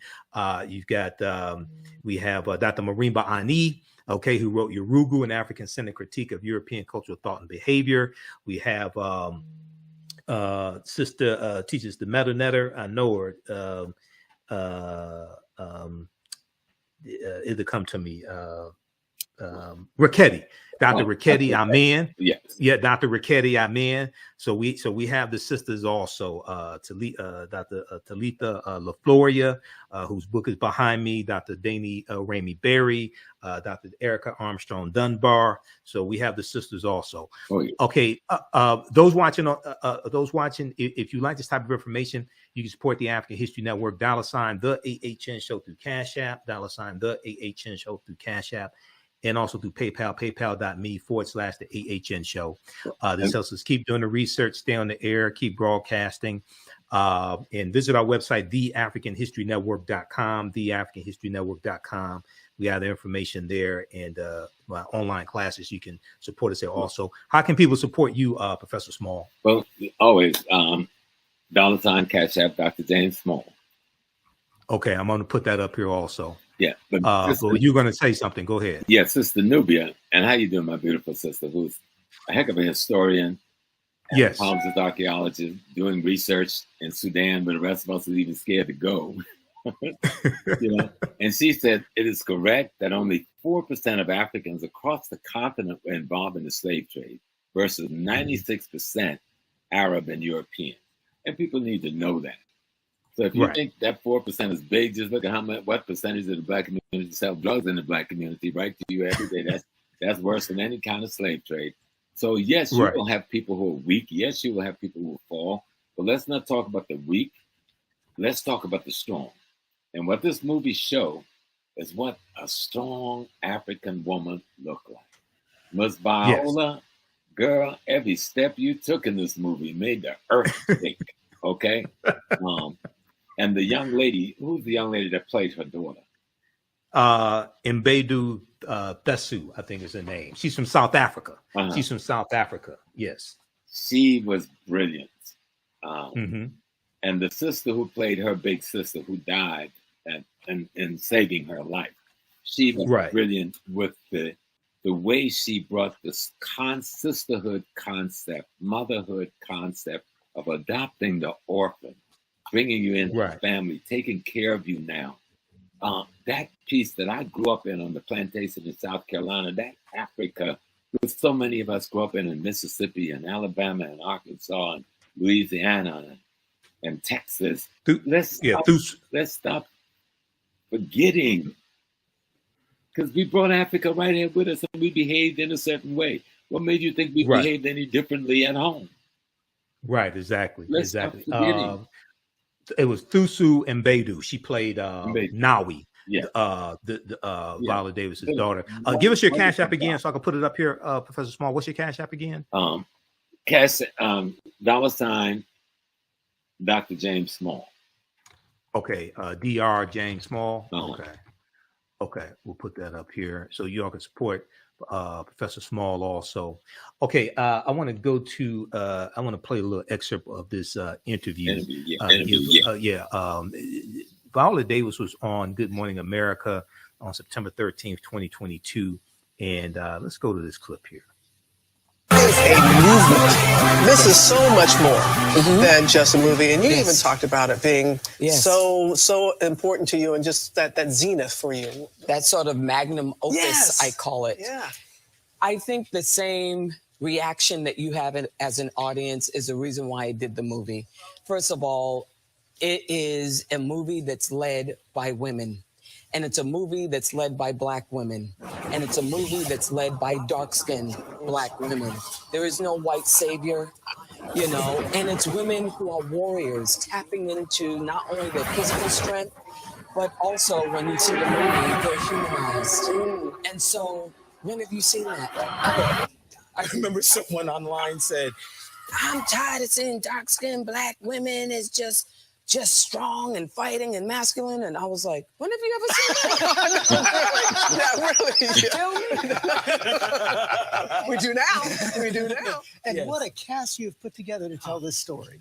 Absolutely. Tuso Bedu, Lashana Lynch, Sheila Atim, you know, Adrian Warren, who was in Tina Turner, you know, as well as Sia, Shioma, Jamie Lawson, women who are beyond brilliant, but also, I mean, women who are playing roles of Agojie warriors that literally, it could have been an action film. But when they walked in, you see people, you see humans. And I think that's what shifts. You bring out the best in people because the critics are saying this cast, everyone in every single role, the best. Yes, absolutely.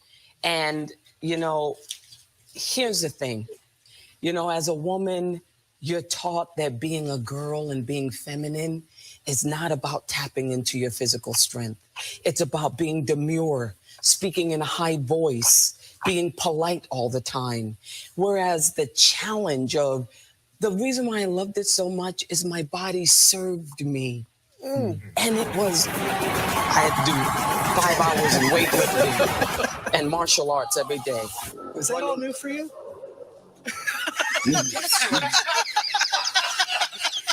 minute, you did martial arts, you did weightlifting, you did sprinting, you did weapons training, but you had to take a DNA test. DNA test, which I didn't want to see. I didn't want to see I'm lactose intolerant. I have a high rate of injury. I said I can't eat sugar. I mean, and I had to keep telling Gina, Prince-Bythewood, great director. I had to keep calling her and say, Gina, listen to me now. You know I'm 56. You know if I get on that treadmill at 9.4, I lose oxygen. If I'm at 9.4, I could die of a heart attack, Gina. These girls are 30 years old. Gina, you got to do something else. You got to do something else, Gina. You're going to have a dead warrior here. Let's give everybody a look. All right. Your family, no wonder.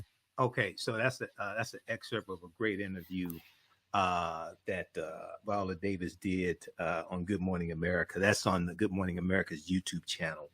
That's from September 13th, 2022. Okay, any comments on that before I go to the next topic?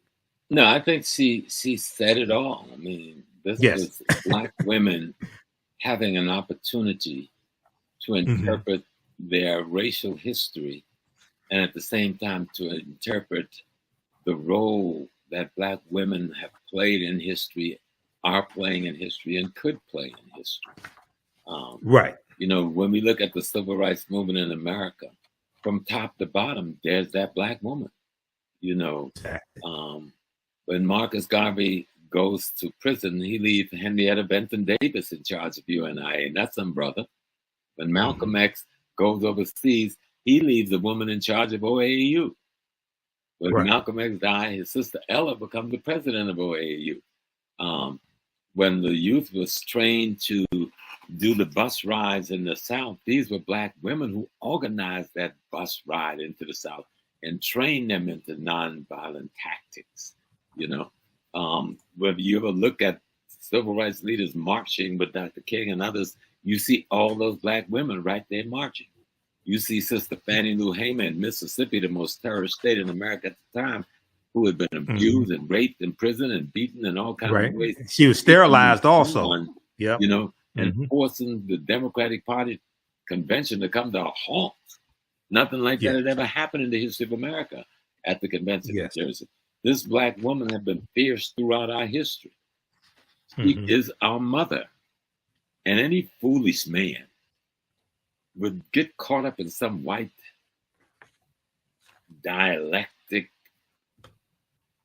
foolishness and not understand your mama, your wife, your daughter, your sister, and you're caught up in some female demeaning, minimizing process. You know something's wrong with you, so go on and fix yourself. Exactly. Yes. So before I played that clip, you were talking about the difference between the content and the intent. Right. The content and the intent. Talk about that, because we discussed that earlier today, and you're talking about the two white female writers, Maria Bello and the other one, their intent, and then what Viola Davis and her husband Julius Tennant were able to do. Talk about that, please. Right. Having worked on the film, I've seen some of the best writers who are well-meaning people who have done good research, and they're trying to write a Black story, but they don't come from our culture. They don't come from our value system. So these are not African Americans. These may be white, other ethnic groups. Right. Just to be clear. Okay. Right. They don't have our worldview. Right. And they're trying to tell the story.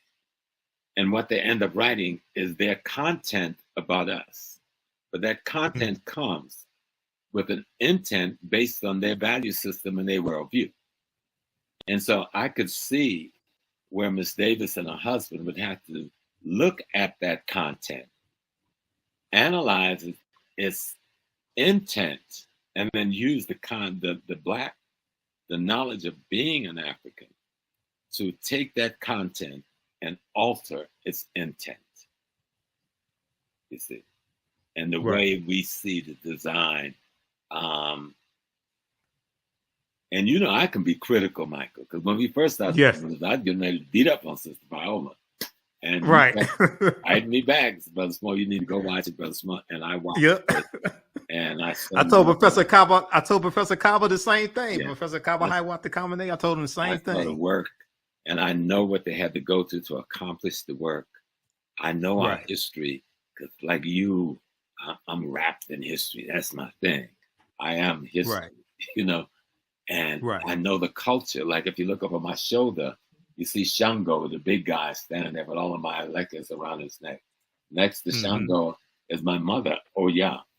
Above Oya is the head of the Benin prince that the European captured and don't want to give us back that head. Sitting at the bottom is the Ashanti god, because I go nowhere without them. I immerse myself in the philosophy that surrounds them. And so, like Viola was talking about how she had to get in shape and to do this movie, because you could see it was very challenging physically. But you could see them meeting the challenge.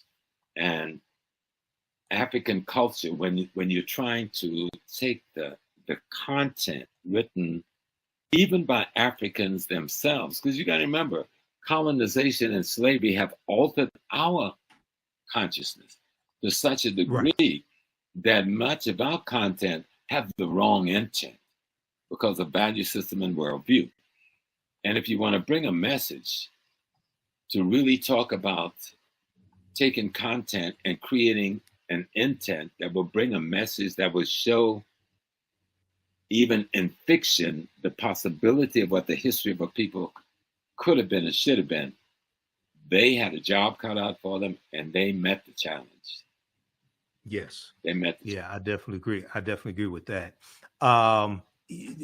people talk of one of the things that I see on social media and in the media in general, and also this came up. So this movie comes out right after Queen Elizabeth II dies, and then a lot of information comes out with the British involvement in not just the transatlantic slave trade, but in colonizing little more than 25% of the world population. Okay. So some people say things like, well, the British abolished the international transatlantic slave trade in 1807, and Dahomey didn't want to abolish it, or the British did the right thing, or they try to make the British out to be saints or something like that. And it's like, wait a second, they got involved in 1562, okay, and they didn't. And in 1807, when they passed the Slavery Abolition Act, that just dealt with bringing Africans into their British colonies. It was still legal to have slavery in the British colonies. They didn't end that to 1834. Yeah, they didn't end slavery. Talk about that. Right. Yes. The British did not end slavery. What the British did was to interrupt the competition.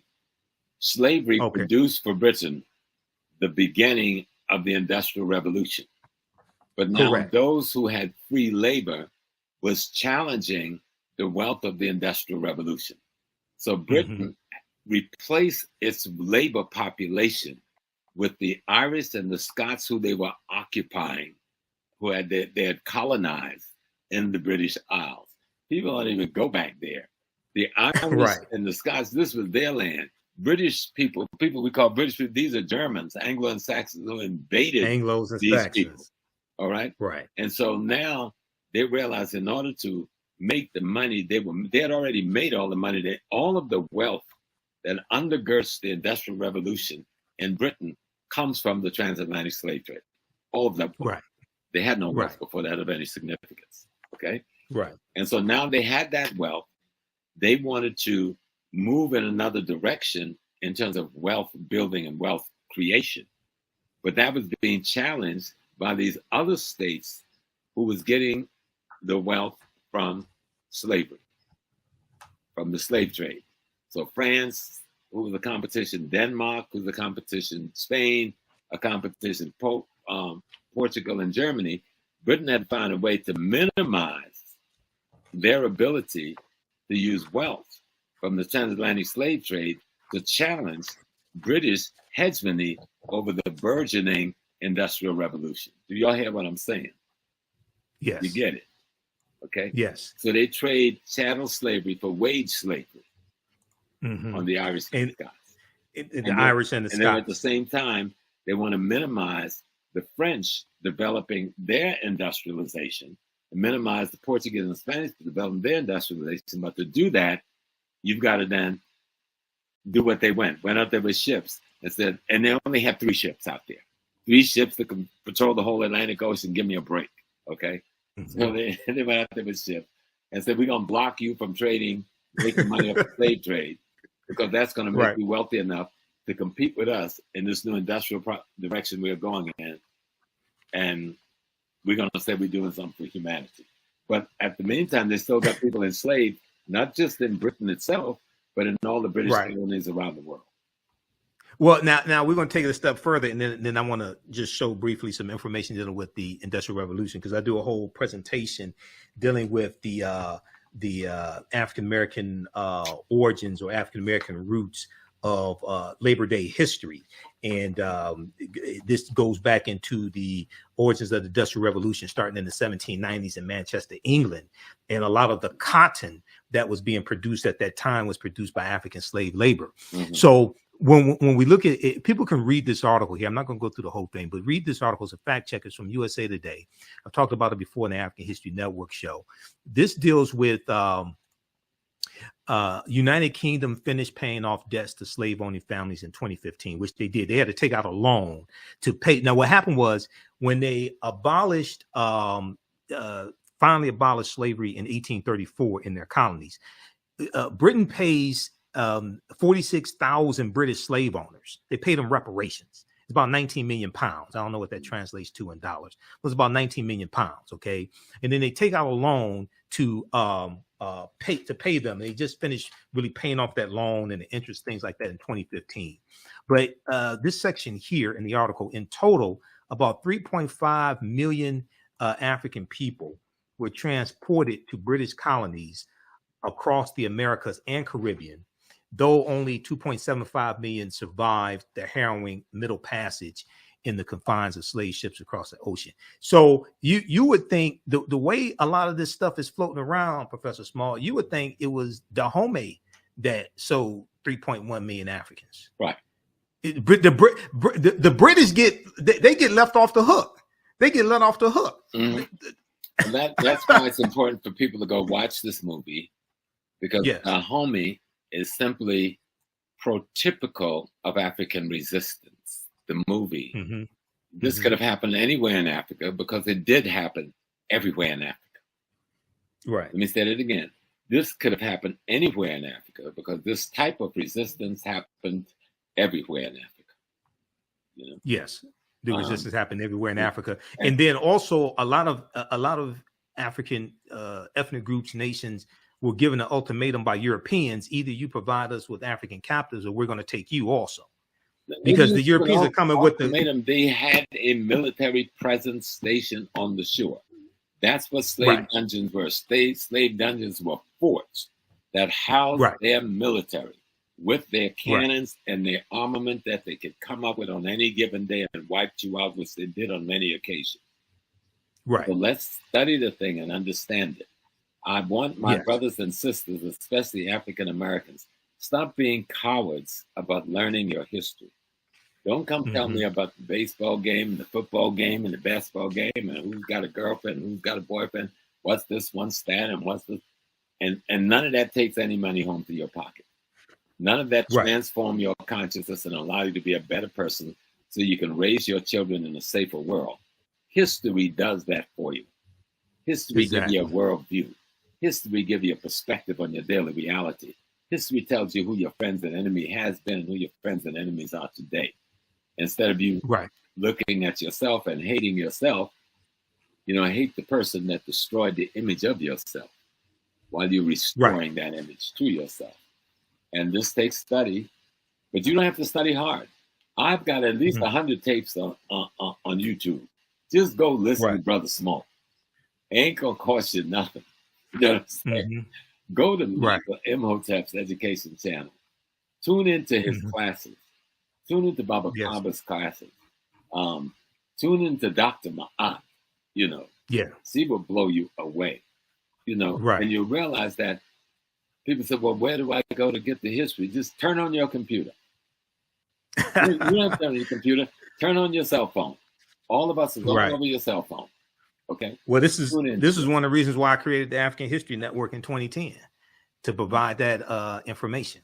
Absolutely. Very quickly here, and then we're going to wrap up. And I want you to let people know. I want you to give people your website and tell people about your courses coming up, anything like that as well. But very quickly, we talked about the Industrial Revolution. Now, this comes from the BBC. This is part of my presentation that I do dealing with the origins of the Labor Day holiday. This is from bbc.co.uk, and they have a lot of documentation on all this, the BBC. Slave trade and the British economy. British profits were made from exporting manufacturing goods to Africa and importing products of enslaved labor, such as sugar. Ports such as Glasgow, Bristol, and Liverpool, England, where the Beatles were from, and Liverpool prospered as a result of the slave trade. So they go through and they have all these charts and things like this, but there's a portion here dealing with cotton that I just want to focus in on, and I want to see if I can get to this. Okay, they talk about this. I can't. Let me see which page is this on. They have these slides here. Which one is this? Okay, this is 3. The role of the trade in navigation. And okay, this deals with manufacturing. So this one right here shows economic growth and the Industrial Revolution. Many historians describe the Industrial Revolution as a process rather than as an event. The part that exports played can be shown as a virtuous circle. So exports grow, industry grows, business owners invest and look for better machines. Machines get better, products get cheaper, exports grow. You have this cycle. They were trying to corner the market when they did this thing of blockading the slave trade. Because they were trying to corner the market and the Industrial Revolution development and did not want the competition from the French, the Germans, Spanish, and the others. But you can't do that unless you take away how they're making their money. You understand? They don't abolish slavery now. They said they're abolishing the slave trade. So they're interdicting these ships. But that is to knock the competition out of the game. And in the meantime, they take the African knowledge of how to make steel and become the premier steel makers in the world, right? And so the guy who founds Chase Bank, right, gets trained by the House of Rothschild, sent deliberately over to England because America was using the steel from Britain to build the railroads, to bring the cotton to the market, to feed the British cotton industry, textile industry. And so this about, and then so what they began to do in America was, instead of, even though they were still bringing us in on ships and beating the blockade, they began to breed us over here.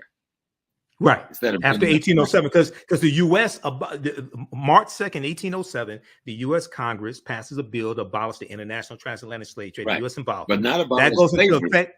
No, I understand. Right. Trust me, I understand. That goes into effect January 1st, 1808. Yes. Okay. That's based upon Article 1, Section 9, Clause 1 of the U.S. Constitution that stipulated the earliest that the international transatlantic slave trade could be abolished was 1808. That means bringing Africans into this country to enslave them. So all the now here's the thing. They kept doing that is to knock out because America and Britain are partners in this. So they want to knock out the competition, the French, the Portuguese, the Spanish, the Brandenburgs, the Dutch. And by cutting that off from them, they're cutting off the supply. Right. They're cutting off the supply. And in America, where they had a large enough piece of territory and a large enough Black population, they could go into the breeding process. And that's what they did. Right. And what it did was it also increased the value of the African slaves that are already here, because you're cutting off the supply as well. Now the other thing is, even though it was illegal after January 1st, 1808, they kept bringing Africans in. Right until the 1860s. Right up to the when the Clotilda comes in. Right. So all the Africans, the one we know about. Right. That's the last known slave ship we know about. Yeah. And that was because of a bet. Timothy Mayer was the white wealthy businessman who made a bet that he can smuggle Africans into the country. But one of the points I want to make, all the Africans that were brought to this country from January 1st, 1808 through July of 1860, when the Clotilda comes in, all that was illegal based upon federal law. Right. Okay. So that helps to lay a legal foundation, not a moral foundation, but a legal foundation for reparations, because Europeans violated federal law. Also, there was a tax up to $10 paid for each African that was smuggled, that was brought to the country illegally as well. That's stipulated in the Constitution. Okay. Article 1, Section 9, Clause 1. Now, and when we look at the U.S. Supreme Court case of the Amistad, the United States versus the Amistad, those Africans win their freedom, Joseph St. Q and those other Africans on the Amistad slave ship, they win their freedom in the U.S. Supreme Court, because the U.S. Supreme Court rules that it violated international treaties for those Africans to be captured. It was illegal for them to be brought into the country because the international transatlantic slave trade was abolished, and they were given their freedom. Okay, so this is why we have to understand history and law, and use this. Go ahead. From the very inception of the nation, slavery was legal. It was a part of American law. America is completely culpable as a nation state. Yes. For the crimes against humanity committed against African peoples in the United States of America. Right. That's why they keep playing so many games. That's why I got to thank Sister Viola and thank her husband and thank our sister who was the director. Listen, y'all just broke through a brick wall. Okay, you knocked the whole wall down.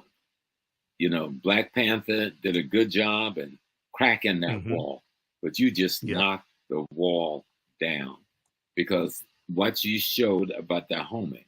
And people can scream all they want about they sold us into slavery. You need to get on the ship, get on the plane, go to Africa. If you can go anywhere else on vacation, I see some of y'all going to Paris. That's cool. I've been to Paris, you know what I'm saying? I've been to London and so forth, and Bristol and Liverpool and Leeds and Leicester and all of that stuff. But I've been to Africa. And I've listened to the elders. They still tell you the story of what they did. You can actually go to Benin, go to Dahomey, go to the very palace you see in the movie, and sit there, and the griots will tell you this history. Right. If you really want to know it. And the white folks is trying to say, oh, this little group of black folks sold all of these millions of please. Exactly. So let's tell the real story, and let's put the whole picture. Let's put Islam in there. I'm sorry to Salam Alaikum brothers. I was a Salam Alaikum brother too, I understand. But that's not our religion. That was imposed on us just like Christianity. And many of the brothers, and to make it worse, many of the Arab Muslims were selling the black Muslims. There was actually a war in Africa between white Muslims and black Muslims. And that's how a lot of us got sold into the slave trade.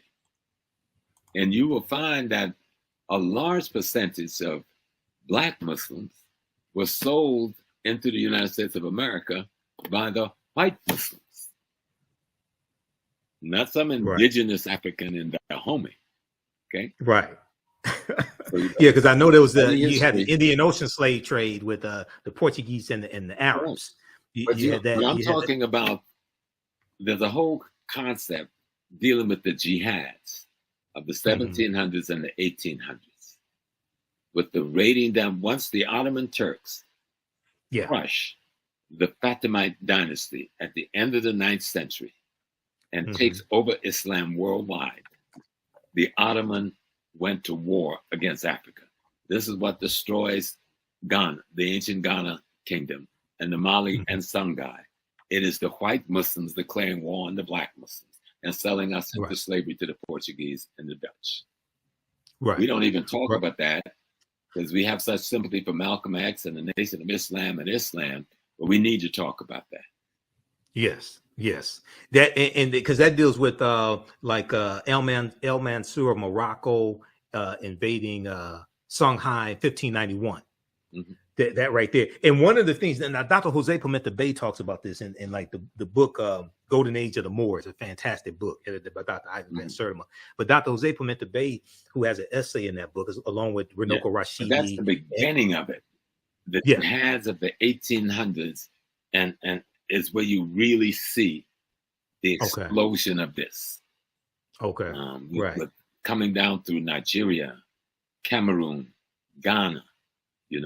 That's how the Ashanti gets involved in this thing, because they're fighting with the kingdoms of the Arabized, Islamized kingdoms in northern Ghana, encroaching on the hinterland of Ashanti. Okay, and the Ashanti is selling their prisoners of war, captured in that conflict. The same thing with the Mose people of what is now Burkina Faso. Mose being an indigenous population, but fighting with the Islamic encroachment on what became Upper Volta and later this. You see the same thing in Cote d'Ivoire, with the Akan people of Cote d'Ivoire, having and another ethnic nation having to fight this Islamic horde coming from the north. And of course, a lot of them end up being black because they're being converted the same way we're being converted to Christianity. But this is the Turkish Ottoman Empire and the Eastern Arab empires. And we don't even discuss it. And you're not going to understand West African transatlantic slave trade unless you know about the Sahara and the Indian Ocean and the East African Islamic slave trade that comes right down into the Western Sudan. Because that goes back to about 8th century. The Great Jihads. The Great Jihad. Okay. Let me just show this quickly and we're going to wrap up. I want to go back to this. I was able to find what I was looking for. So this is dealing with the slave trade and the British economy. This is dealing with the Industrial Revolution. this talks about this section talks specifically about cotton. Okay. From 1750 onwards, a new industry emerged in Britain, the production of cotton cloth. Wool production had previously been Britain's major industry, but cotton had one key advantage: machinery is better than wool. And then 1793, you have the cotton gin invented here in the U.S., and then you're going to have copies of the cotton gin, which reduces the cost to producing cotton. As a result, it was cotton production that the Industrial Revolution began. As a result, it was in cotton production that the Industrial Revolution began, particularly in and around Manchester, England. The cotton used was mostly imported from slave plantations. Slavery provided the raw material for industrial change and growth. So when we talk about this Industrial Revolution, the foundation of that was the cotton that African slaves grew. Go ahead, Professor Small. Well, no, you just laid it out. And the thing that people must understand is that the American banking system was tied in to the British banking system. Full partnership. Yes. J.P. Morgan Chase comes out of a tutelage by the House of Rothschild in London. Okay. And they were involved in selling the steel to America, right? To create the rail lines to move the cotton to the docks, put on the ships to send to England. Okay. All tied up, all wrapped up in one neat package. And so when they talk about they were blockading Africa to stop the slave trade, yeah, they were trying to knock out their competition in the Industrial Revolution. Exactly. So let's get it straight. Yep. And everybody, you can this other article here you can check out. I showed it on the screen briefly. I didn't give the name of it. This is a really good article. This is from SmithsonianMag.com, Smithsonian Institute. This deals with the real warriors behind the Woman King, September 15, 2022. It goes through, I printed out all these articles I print out. I have thousands of articles printed out. So it goes through all this history, and it deals with where the movie opens in 1823 also. Okay, because it talks about right here, it opens in 1823 with a successful raid by the Agojie, who freed captives from the enslavement from the clutches of the Oyo Empire, a powerful Yoruba state. Okay, so it starts with the opening of the movie. Okay, Professor Small, look, we're going to wrap up here. Once again, I know I've taken one of your online classes you taught a few years ago, and I think it was dealing with the Yoruba, some of the Ifa, things like this. So give people your website address. Let people know about how they can support you, DVD lectures, courses that you offer, things like that. Yeah, well, right now you can go to my website, ProfessorJamesSmall.com. Then my Facebook page, which is very popular, is ProfessorSmallAfricanWorld.com. Facebook is messing with me for some reason for the last 2 weeks, but I've been too busy to deal with them. I don't know what I said that got them upset. They're blocking all my pages and stuff. But I'll get it soon when I get time to deal with them. But you go to my website, and then my email is amponsa3@gmail.com. amponsa3@gmail.com. I will be starting classes again, starting at the beginning of 2023. I want to finish this Godfather of Harlem piece, which we should be finished at the end of October. It should be coming out the first week in January. It's better than the last two by 100 miles. You're gonna love it, right? Because we got more courage, we got braver. You're gonna see a Nesta Che Guevara. You're going to see Che Guevara and Malcolm. You're going to see the CIA trying to kill both of them. You're going to see the FBI plotting Malcolm's assassination. I put it all out there. We're going to. And you, as the historical consultant, you go through and you review the script You let them know, okay, it didn't happen this way. This is not realistic. Things like that. That's your job on the show. Because at the end of each show, when you watch the credits, your name is in the credits. Go ahead. Right. So I work with some brothers, Chris Brancato, who is the showrunner and the chief writer. I mean, beautiful guy, and Michael and Paul, who's a brother out in California. We consult on concepts, ideas, and principles. Like, how does this concept look? Like right now, here's what we're doing. We're trying to figure out, how do we do the assassination without replicating Spike Lee or replicating other movies about the assassination? I can't tell you what we're going to do, but it's going to be very unique, and we're not going to see. And my thing was, I don't want to see him getting shot. How do we handle that? Right. How the writers handle it is just beautiful, right? But still tell the story as accurately as you can, right? Exactly. You keep the dignity of Sister Betty and the children and the family, you know. Showing Malcolm as a diplomat. We've got him in Mecca, all right? We've got him in Ghana giving a speech, and we got him in Cairo speaking to. All that's going to be up in there. We got a meeting with Che Guevara. You know, we've got a meeting with Kwame Nkrumah. So you're going to see stuff that no one else has shown. Okay, and then we got a relationship between him and Bumpy Johnson, his friend, trying to keep him alive and trying to protect him. Then we bring the CIA into play through the Cuban drug lords, right, into Harlem. And then we get the FBI coming in, wanting to stop Malcolm. But see, that gets hidden in other pieces. They talk about the Nation of Islam, but they don't talk about these other forces. So we're going to deal with the other forces big time out front. You know, I deal with this in my classes. There's a good article, and you just hit on a little bit of this. There's a good article by Deneen L. Brown for the Washington Post. It deals with the day Dr. King met Malcolm X, March 26, 1964, at the U.S. Senate debate for the Civil Rights Act. Martin Luther King Jr. met Malcolm X just once. The photo still haunts us with what was lost. But what I want to hit on very quick. We got him down in Selma. In the movie, we got him doing the speech in Selma.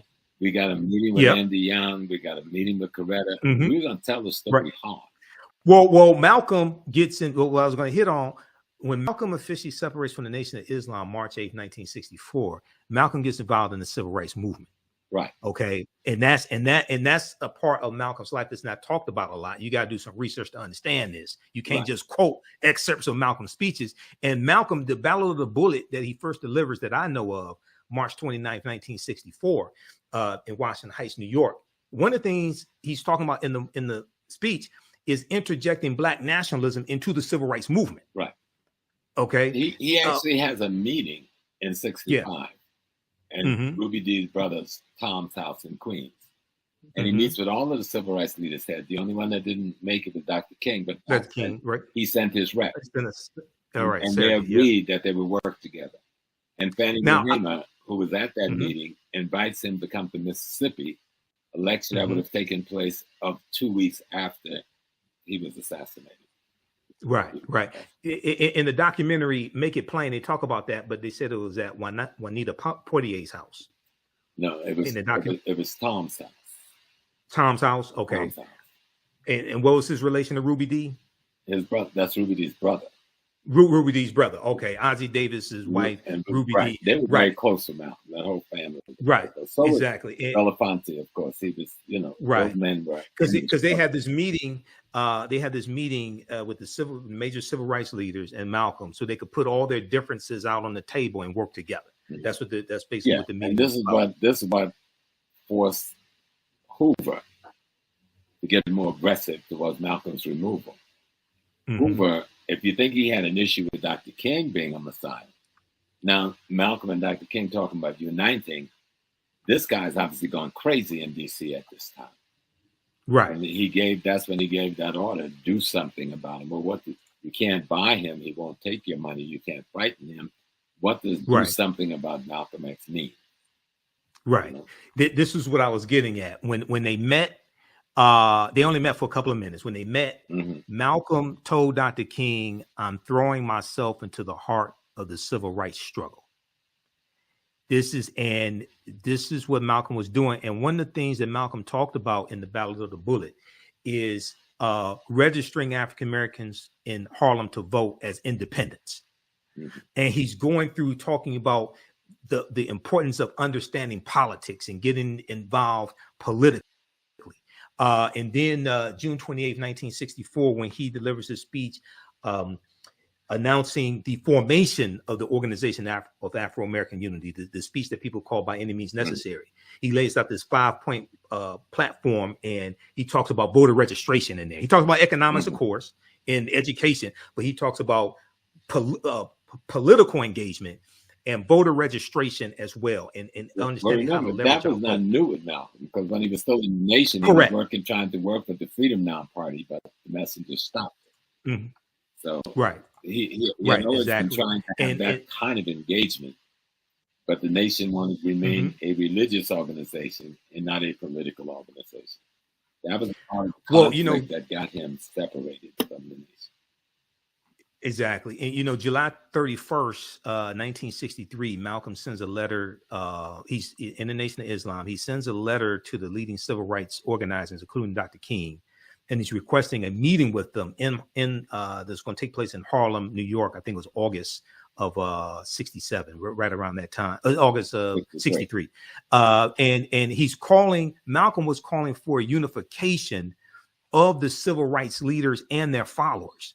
He said that we have to find a common solution to a common problem posed by a common enemy. This is what Malcolm was doing while he's in the nation. He's calling for unification of the civil rights leaders and their followers. He's saying that we should be able to submerge our minor differences, the Negro leaders submerge our minor differences to find a common solution to a common problem posed by a common enemy. And this is what we need to do today, brother. Yeah. And so when you read that, I wish you'd send me that article. I'd like to take it to the I'll send it to you. I've got thousands of articles, Professor Small. Seriously, I'll send it to you. Right around those issues right now. And see, when you see that, then you understand why the split with the nation. You see the hand of COINTELPRO. Right. Okay. Right. COINTELPRO is well at work in the nation at this time. And the one thing they want to do is destroy the partnership between Elijah Muhammad and Malcolm X. And they were able to effectively do that in November 63. And once they got him out, they went to work to make sure they could never get back together. And then as Malcolm slides, as he does, to move in partner with Dr. King, they killed him. Yep. Exactly. Well, look, brother, it's been fantastic. People have learned so much. Everybody support Professor James Small and support the African History Network again. Here's his website, ProfessorJamesSmall.com, ProfessorJamesSmall.com. And then his Cash App also is $ Dr. James Small, $, Dr. James Small.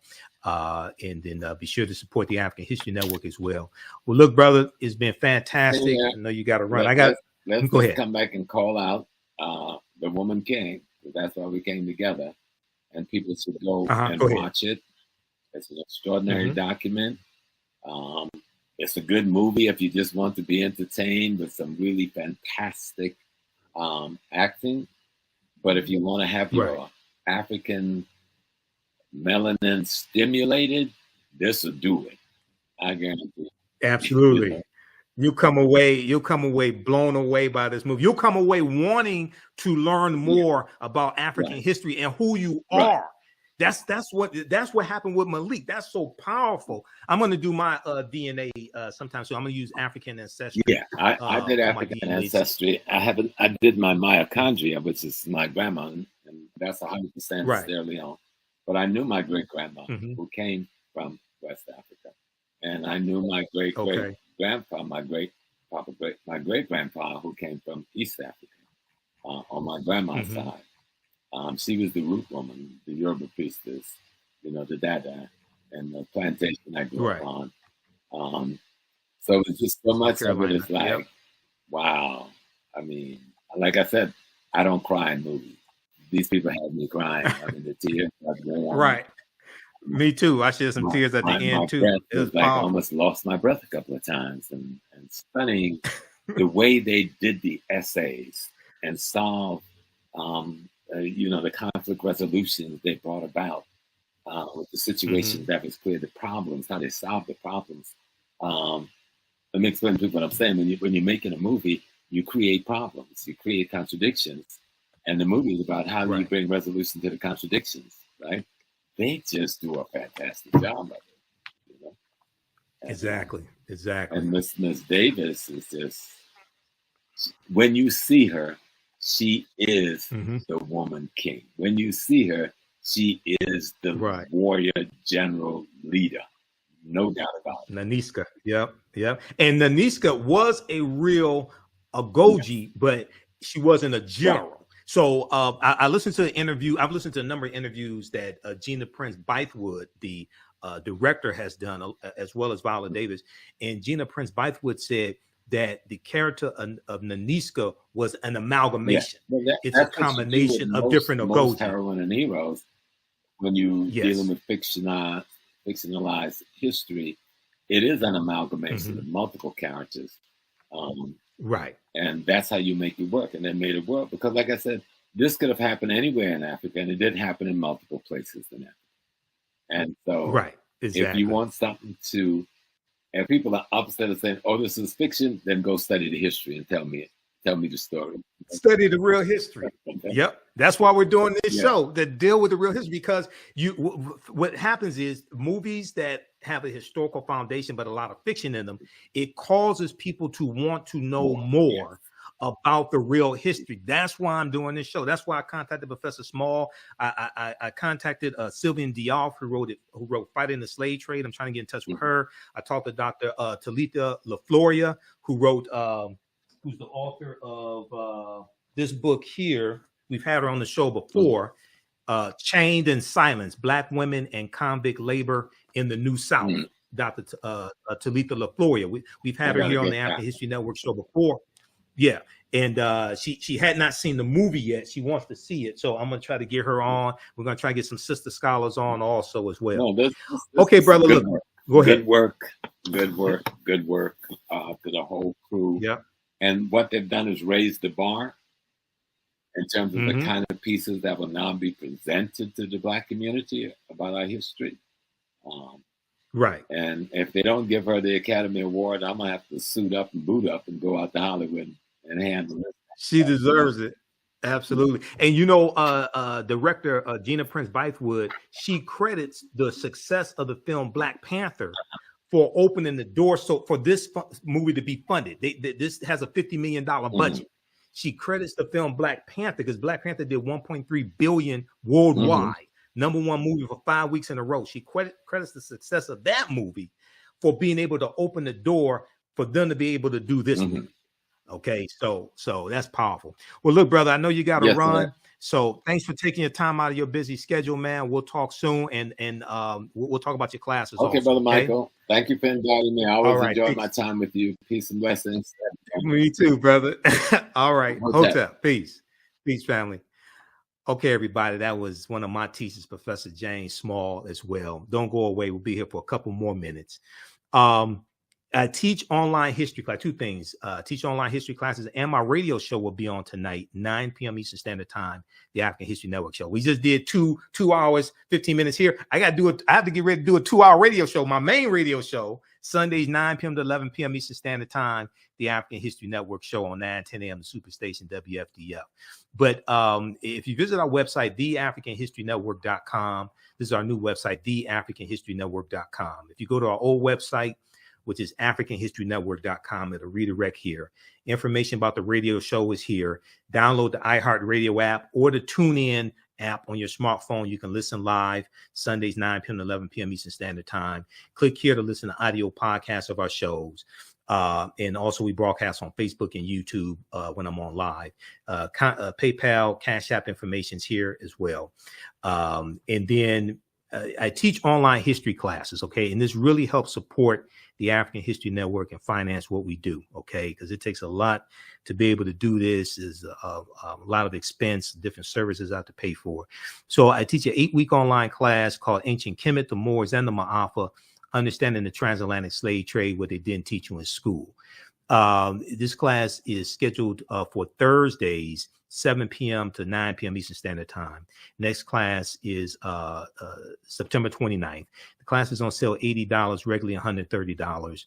We do the sessions live. All the sessions are archived and recorded. You can go back and watch it anytime, okay? You click right here to register here. You can pay by debit card, credit card, or PayPal. If you want to pay by Cash App, just email me through the website. Just click on Contact the African History Network right through the website. Email me, and we can set it up where you can do it through Cash App, okay? Because sometimes people just send me money through Cash App, and I don't know what it's for. If you send... you could send it through Cash App. I need your email address to enroll you in the class. So yeah, just email me because I want to keep the money straight. Just email me if you want to do it through Cash App, okay? But we deal with thousands of years of history and what leads up to the transatlantic slave trade. We go through this history chronologically as much as possible. I do a PowerPoint presentation. We have book references, articles, video clips. Some of the slides that I showed when we were speaking with Professor Small come from the class. The second class that I teach, we do this on Tuesdays, normally Tuesdays. I did a session today before. So I did an hour of this class today. Then we did Professor Small, or did the interview with him for 2 hours. Then I have to do a 2-hour radio show today, also this evening. From the Civil War to the Civil Rights Movement and Black Power, 1865 to 1968. And this is on sale, $80, regular $130 also. Click here to register here. Takes you to the next page and just click on enroll. You can watch from around the world.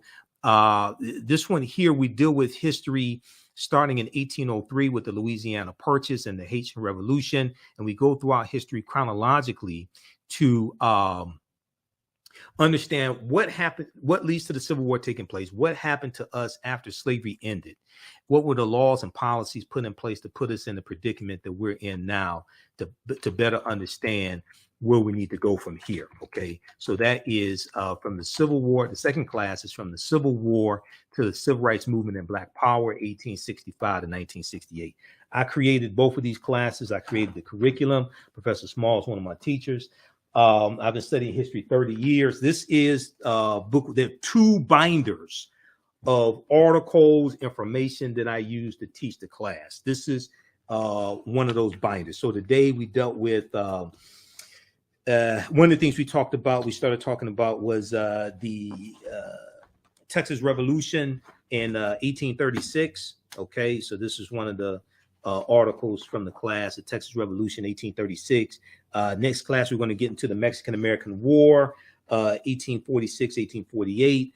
Texas becoming a state in the Union, 1845. We also talked about Vicente Guerrero today, who became the first president of African descent of Mexico in 1829, and he abolished slavery in 1829. Okay, so we talked about him as well in the class, and we talked about the Missouri Compromise of 1820, which is one of the things that leads to this Civil War taking place, and it was something that was designed to avoid a civil war also. The Missouri Compromise of 1820. We'll talk about things like the Compromise of 1850 as well, which consisted of 5 bills.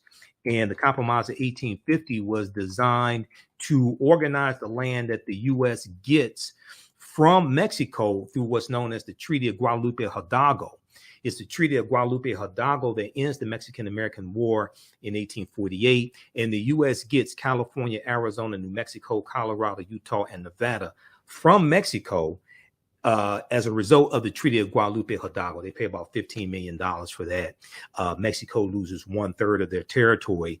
And then the Compromise of 1850 organizes that land that the U.S. gets from Mexico. But the 5th bill consists of 5 bills. The 5th bill was the Fugitive Slave Act of 1850, which intensifies the abolitionist movement, makes it more dangerous for runaway slaves to stay in the North. More of them are going to go into Canada.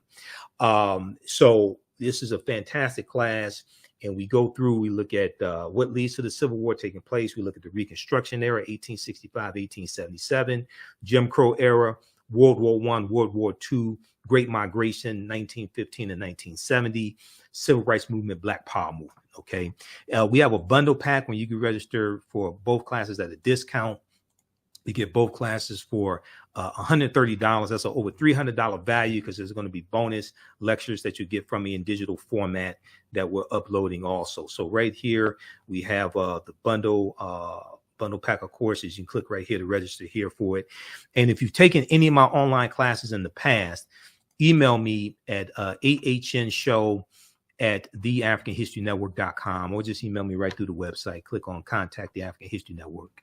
TheAHNShow@TheAfricanHistoryNetwork.com, and you'll get a 50% discount on the bundle pack if you are a returning student. And I've been teaching these online classes going back to 2017.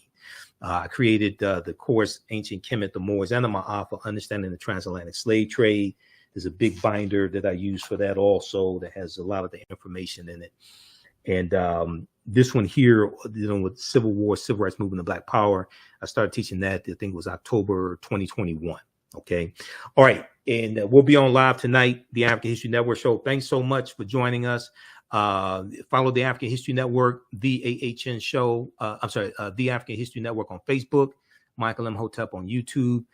You can support us through Cash App and PayPal. Some people don't get the notifications on Facebook, so check our fan page regularly. We appreciate this. Oh, also those 2 classes, you can use that information with your children. I forgot to tell you that. The classes, I would say, are PG-13. They're not overly graphic. I don't do a lot of cursing, things like that. Okay, so you can use that information with your children. You can watch from around the world also. Okay, and even after the course is over with, you still have full access to the class. So a year from now, 2 years from now, you can go back and watch the entire course. It doesn't expire. Your access to the class does not expire because the course is over with. All right. Okay, look, I got to get ready to do this 2-hour radio show. It's been a busy week, and I have a new work schedule and trying to get used to all that. So I talked to Professor Small. I said, look, let's do this. We'll do it today, and then I'll do my radio show tonight. We'll play excerpts of this interview on my show tonight. Okay. All right. Remember, right knowledge corrects wrong behavior. It's not over till we win. Wakanda forever. Thanks for tuning in. Greetings. Welcome to the 2022 Black Solidarity Cooperative Conference hosted by Repair Nations. We're looking to bring an all virtual conference to you this year with different cooperative action happening around the African diaspora. This is a theme conference, and the theme is I versus we, how to repair a nation. Around the theme, we're looking to offer an education around travel around the African diaspora, how to fund your cooperative, and also how to get into a collective versus an individual mindset of working together. This conference will be hosted on Saturday, October the 8th from 10 a.m. to 4 p.m. And we're looking for a $5 to $20 suggested donation, but no donation is required to come in. Please come out and support us on this day as we bring together different cooperatives and collectives with education. And we hope to see you at the 2022 Cooperative Solidarity Conference with Repair Nations. Hello, African History Network family. You've put it off for way too long. Now it's time to act for your family, your future, and the next generation. Get life insurance for that peace of mind and security for you and your loved ones. Build your financial foundations starting today. Your independent agent at Fortified Trust Life Brokers, with over a dozen strong A-rated life insurance companies to offer you the life protection you need when it comes to final expense, term life, whole life, mortgage protection, annuities, and more. They are currently licensed in Alabama, Georgia, and South Carolina. Don't let a pre-existing health condition hinder you from getting life insurance. You can get the affordable coverage you need today. Life insurance is only the beginning. Email them at Fortified Trust Life for a free fact sheet explaining the 5 basic building blocks for a strong financial foundation. It's their gift to you to help you fortify your future. Email them at fortifytl828@yahoo.com or call them at 706-339-5096 and leave a message. Fortify your future today.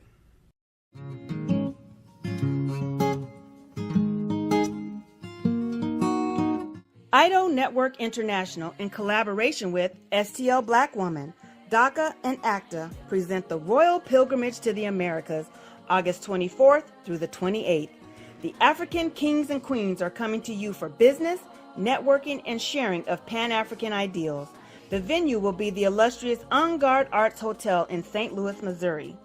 A royal cultural experience and exhibitions, trade and investment opportunities in Africa, the Caribbean, and the Americas. A Royal Pan-African Summit hosting keynote speakers, and a red carpet banquet. Come and witness an African royal coronation ceremony. Register at www.idonetwork.org to book your ticket to wine and dine with African royalty. Vendor opportunities available. Get face-to-face with the royals who own the land and resources for business. Contact DACA for deal room information at 602-730-4572.